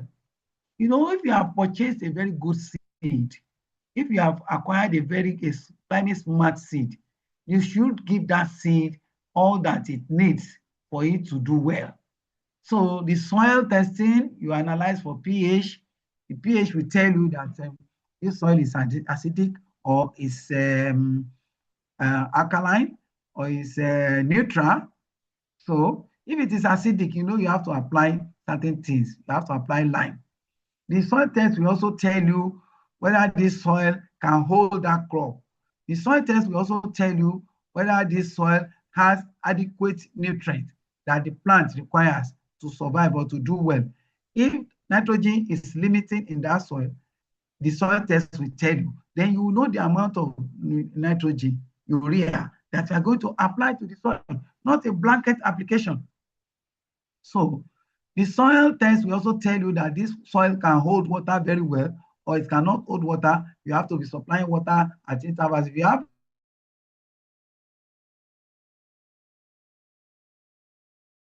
a drip line connected to your open field, that the water holding capacity of this soil is low, then you will know how many times you are going to supply water in a day.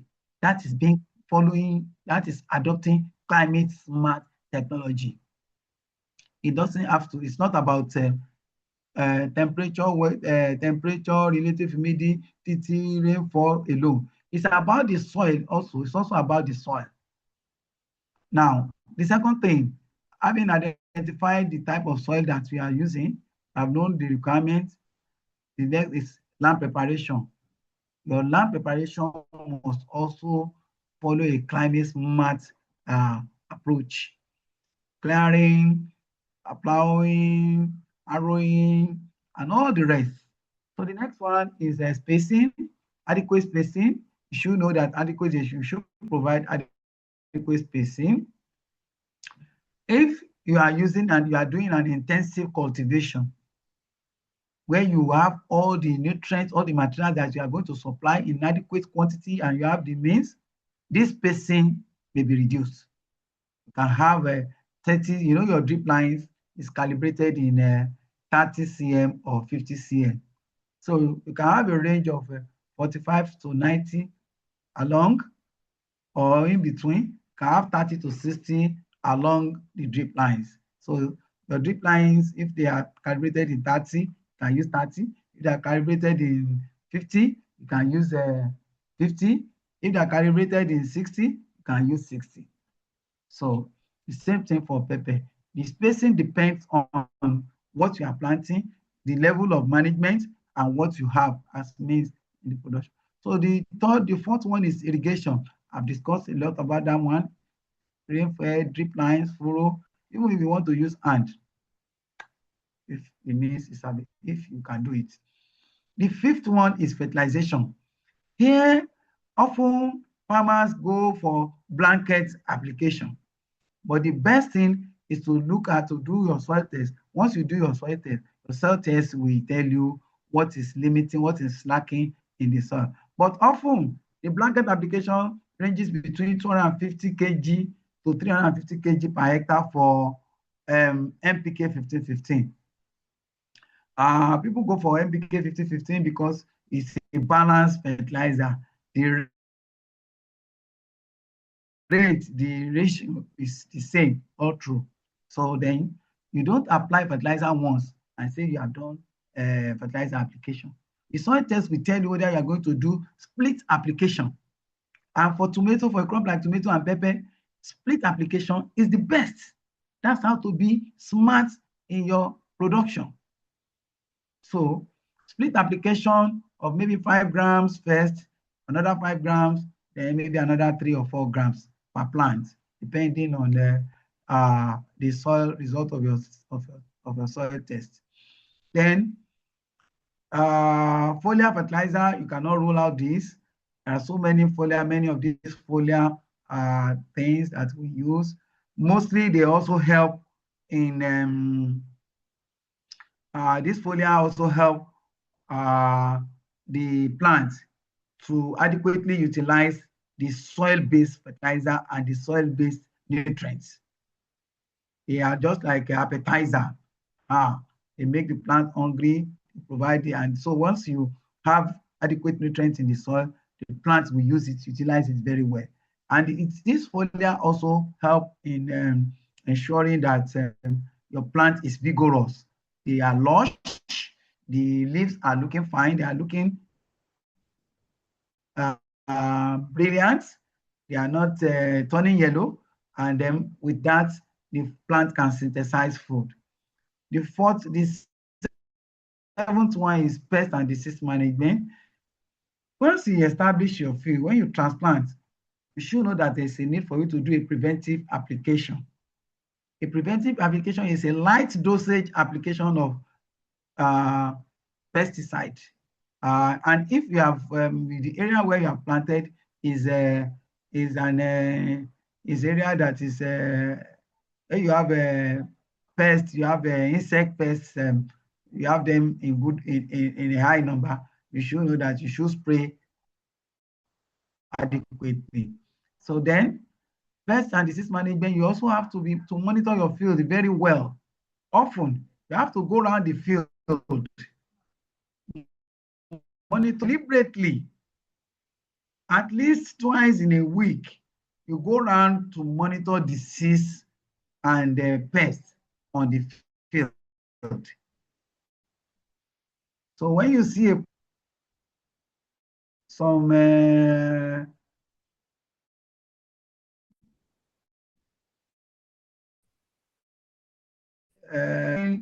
normal, they are looking abnormal, they are not maybe they are bending their heads down, or they are showing wilting sign, or the leaves is calling, you should be very proactive and identify what could be responsible. If what is responsible is a pest, it's an insect, you've got to get rid of that insect pest.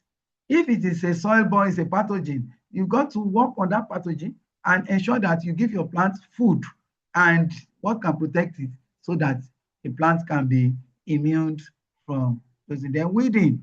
Weeding follows the timing smart approach is to use plastic mulch. When you do plastic mulch, you don't need to do any weeding from beginning to the end. So when you apply plastic mulch, you have a better result. But you can also go manual, and you can apply some herbicide. If you know how to trace with herbicide, you can do it, but it should not be much. Then there's something you call pruning and desuckering, especially for staked tomato or pepper. Pruning is removal of excess leaves. Excess leaves. Your plant, a plant like tomato, pepper should not be too bushy. When they are too bushy, the leaves, they are also consuming some things from the soil. So, but when you reduce the number of leaves, it gives the plant, it gives allowance for the fruit to either be for the fruit to be bigger and to be many. Adequate food will be available. So pruning is removal of leaves. Removal of leaves is done when the plant starts flowering. When it starts flowering, you know that that time the flowers are going to fertilize into fruit, and the fruit will need more food. So there's something you call desuckering. Desuckering is removal of excess branches. If your plant is the type that has that you have done that is giving too many branches, so you can bring down, and the branches are not giving you adequate numerous fruit, you can remove the branches, remove those ones at the base, so that more of the fruit can be moved upward. Then you talk about you need staking. Staking is providing support for your plants. Look at this. To provide support, this is mulching. This is, you can see this. We have prepared the land. You put your mulching plastic mulch. So in the holes, these holes that you see there were marked through the drip lines. Under that that lines, this plastic mulch, we already had the drip lines. We lay the drip lines, then we mark the points, then we perforate those places. So here you can have your drip lines on top. Sometimes you can have your drip lines underground. So, but when you have your drip lines underground, you might have some issues. If there is blockage in the drip, in the orifice, if there is blockage, you may not know, and it may be difficult for you to correct it. But if you have put your drip lines on top here, if there is any issue, you can always correct it. So, see the staking, you can see staking this. The two sides, you have pepper here. So, see tomato, this is staking. You have different types of staking. Just adopt one that befits your crop. Sometimes you have a very productive variety that needs good support. If you don't provide that support, the plant is going to fall on the ground because it won't be able to carry the fruit. And once the fruit are resting on the ground, then you are going to lose them. Because you can see this is another type. This single stake, this one here, this is a Nile variety tomato. This is another staking method. So it depends on you, but you have to be smart with it. You must understand it very well. Look at this. This is another staking. This is another variety. Look at this.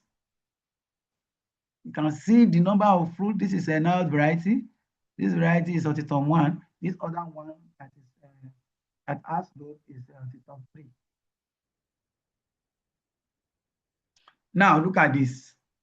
If you don't stake, this is what you are going to witness. Can we see it? See them. See the fruits. This is just one plant.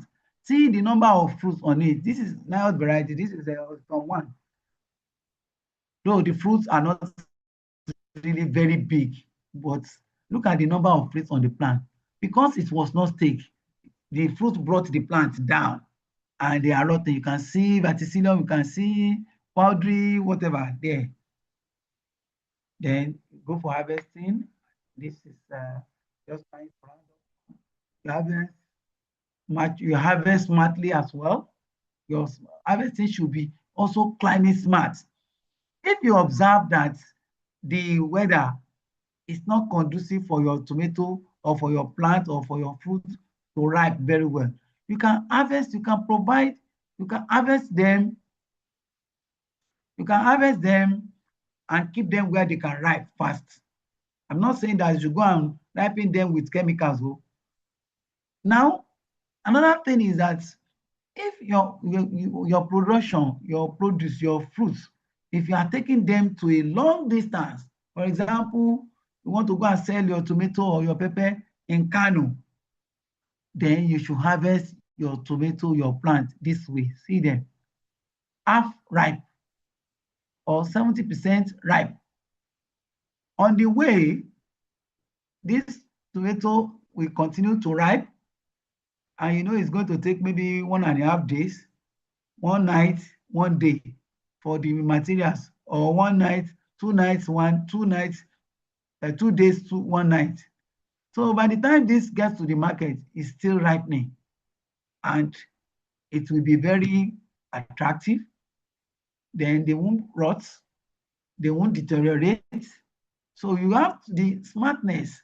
The climate smart approach is for you to identify your market, the distance, and what level of ripening stage you are supposed to harvest. So, and this is basically as a result, you have to do it based on color indication. So you harvest, and then you sort them. Then now let me some notes of caution, because of some unethical practices that are not healthy for us. We have one of the problems that we have created that is making the climate, that is making the weather, the climate to change unnecessarily without any, is because of the application of chemical pesticide, overuse of it. there's a lot of people, there's a lot of applications to apply a lot of things, even things that are not even necessary.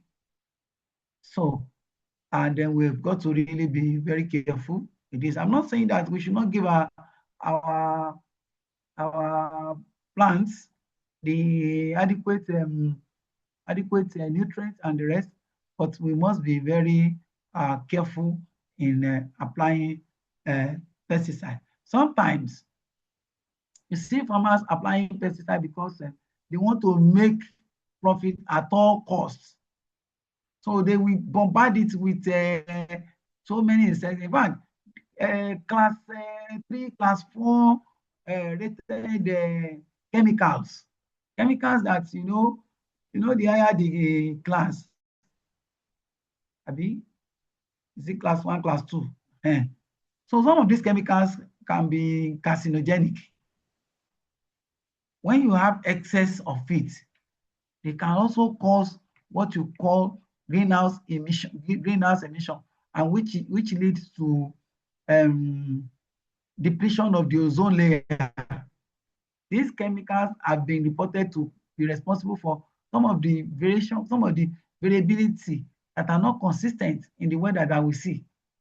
So then another thing is that you see people applying some of these pesticides without putting up a PPE, a protective covering. That's not good enough. Then you see that sometimes when you apply too much of these chemicals, the water, the chemicals are washed down to to the streams, to the rivers, and these rivers, people fish there. They bring fish out, which me and you we buy and eat, and that is going to result into a lot of health issues. You can see these two farmers done well with their production, and I'm using this medium to also wish each and every one of us a successful vegetable production in the remaining period of production season of the year. Thank you all for your attention. I think I can take questions now.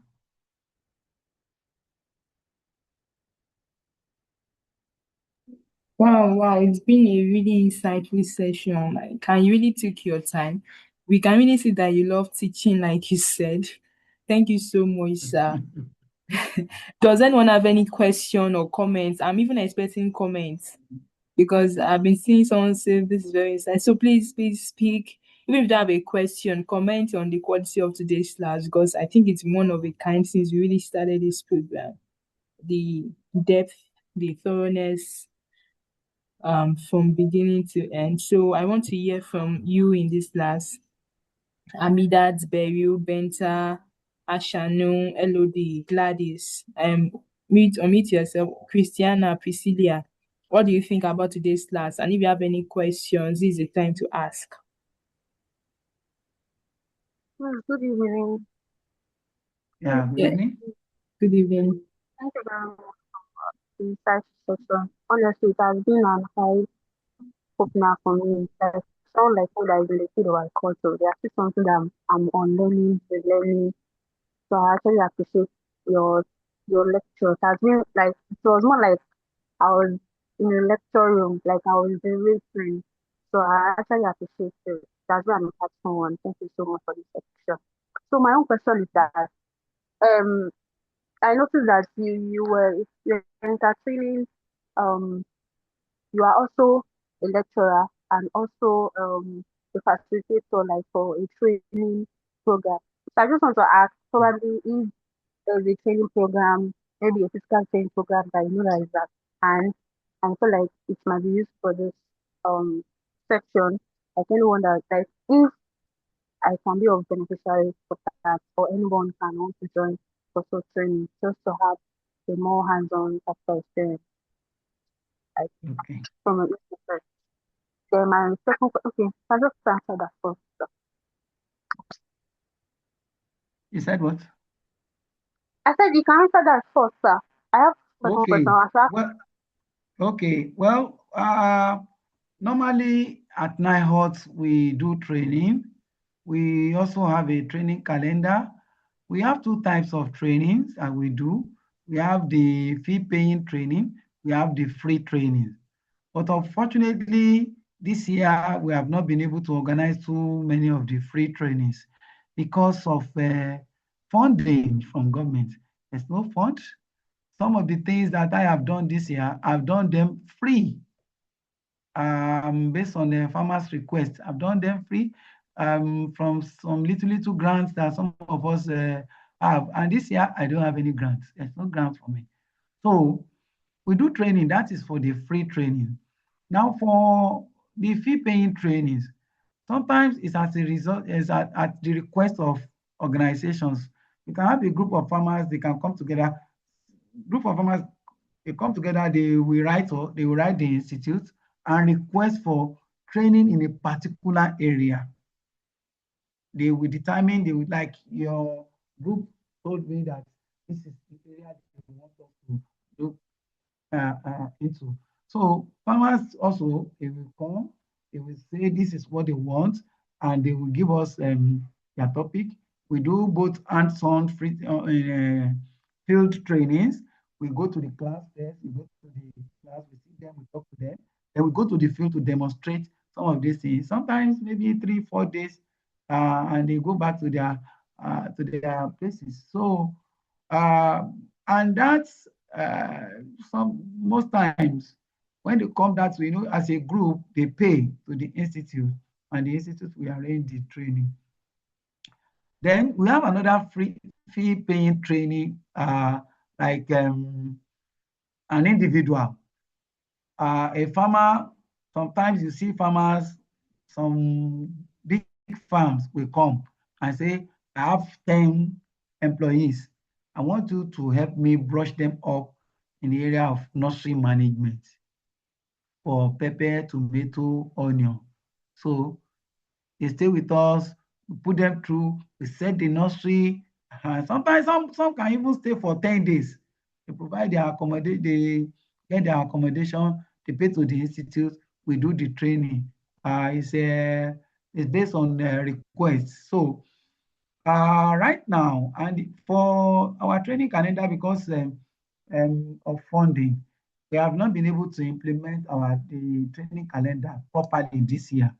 In fact, the training that we have done so far have been a way training. I've gone to places to do the training for farmers. We had a farmer last week who came from Ekiti and said that he has a farm, he wanted to do Roselle, Zobo, and he wants us to come and train his employees on how to establish, manage, and the rest. So you just send 2 people there, they go there, they spend 2-3 days with the farmers, and when they have issues, they call on us. So for now, there's no training per se in the institute now, not the way we used to have it in the past. But like you said, if there's any training, some of our colleagues, and they have the small opportunity to do it, we normally invite people, and it's the people that we have their contacts that we invite. So like you now, I know your coordinator is close to Dr. Amao. You can just give Dr. Amao is also part of the people who plan the trainings. She's among them. So they can tell you what they have on ground, or maybe any free training if there's any on ground. But for me, I'm a facilitator. When there's any training, they call on me. I go there, take the farmers, we go around the fields, and then so that's it, my sister. Yeah, thank you very much. I appreciate that. Well, I will have taken notes for all what you said, so I'll reach out to the family. Thank you for that. So my second Mm. question is that let me just say now, like you have a land, like, and you want to plant on it, like let me just say tomato, how to calculate like the seed that will be needed, and how to calculate um your total output, what are going to be needed. then the cost of production and what you're going to do in return, like from the nursery, from purchasing the input to nursery, then everything that will cost you to grow the tomato to harvest it to the maturity stage.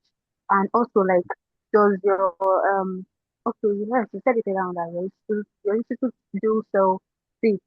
So is it Yeah. more accessible for we as student farmers like to come and buy seed from your institute?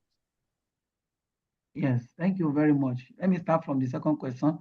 In the institute, we have seed, we sell seed, and in fact, you realize that our seed is the cheapest because the executive director always is always very concerned that this is a government institution. There must be some kind of subsidy for farmers within the country since the seed are produced here in our field. So it's about the cheapest seed that you can find for doing multiplying another set of seed now. You go around our field, you see tomato, you see pepper, you see okra, you see coconuts, plenty of it on some of our fields. Now, on the first question now that first question,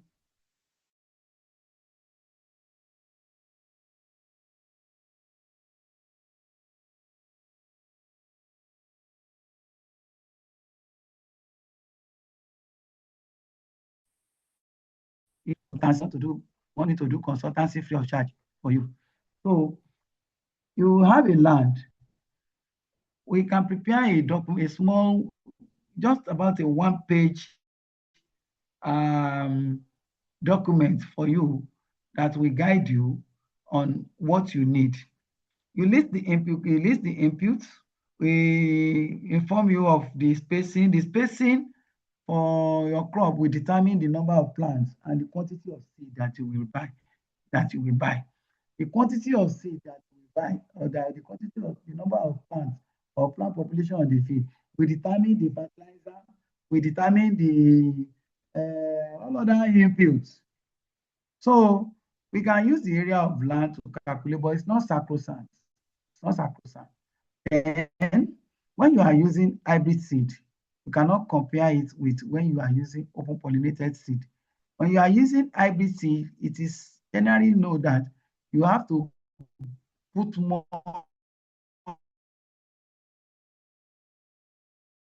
you have to get the potential, the real value for that hybrid seed. You are doing open pollinated field, open pollinated production, open pollinated seed. You may not use too many. You can reduce the quantity of your inputs so that and your plants will do well, because some of those crops, some of those plants, they are meant to be done as a open pollinated variety, like I said earlier. So there's no sacrosanct document that will say if you are doing 1 hectare, this is how it's supposed to be. But you can have something that can guide you.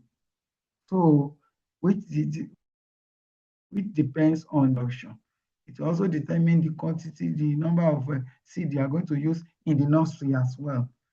So I may not be able to give you exactly in point what you will need, but I can guide you. Okay, I have one plot of land. You need about two. You need this. You need that. I can spell that for you. Then you can go to the market and post it. Yes. You're see that. All I do Mm. is to appreciate that you able to post to that.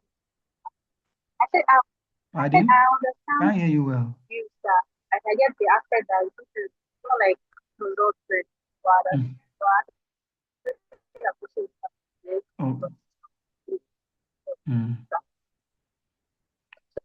So if Yes. someone wants to reach out to you can someone be able to do? Are we allowed to conduct part of it? If you want to do what? Yes, that's my email. But if you want my phone number, well, no problem. I'll give you my WhatsApp number. Message me on WhatsApp. I will reply you. But sometimes I may not be able to reply you the same day you send message to me because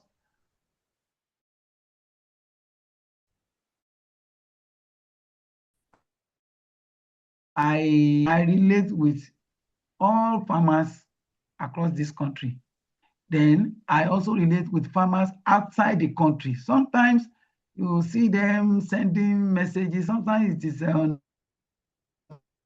WhatsApp or some of them has been buried far away from recent ones. It may take me another day scrolling through to get your, but of course, there's nobody that message me that I don't send, that I don't reply. So you can have my WhatsApp number. Some of your colleagues, whoever feels like contacting me, can also do so.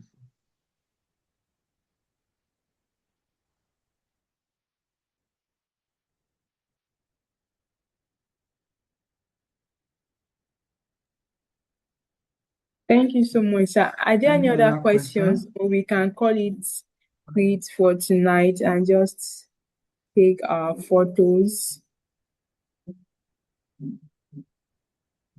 Okay, so if there are no other questions, please, as we usually do, let's take our group photo. Sir, you can stop sharing your screen now so we can. Okay. Coming. Are you coming?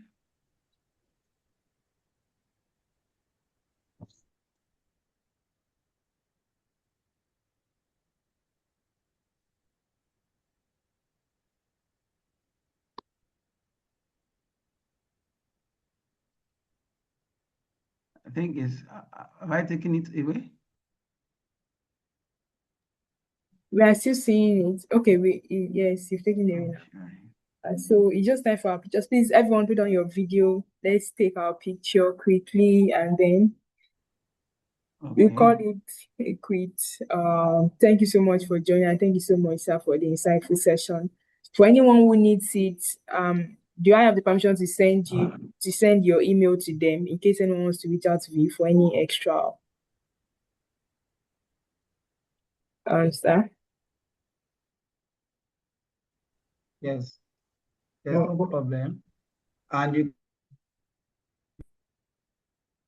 can always go one of the faces of the institute. Okay, sir. Okay, sir. I'll do that. So thank you, everyone. Yes, ma. Did you send the one, please? I didn't get it. Okay, I'll send it again to the group. I'll send it again in the chat now. So thank you, everyone, for joining. Thank you so much, sir. Let's say thank you so much to Dr. Abdul-Rafiu. Unmute your mic and say thank you so much, sir. Thank you for joining us. It's really a pleasure. It's been an insightful session. So unmute your mic and say thank you so much, sir. Thank you. Thank you. Okay. Thank you, sir. Thank you for joining us. Thank you. Thank you. Thank you so much, sir. Thank you so much. Thank you, everyone. If you fill the post-assessment form, you can leave. I'll send you an email, sir, for the next steps containing the recording and asking for your slides too. All right, it's okay. Thank you so much, sir. All right. Weekend. Bye.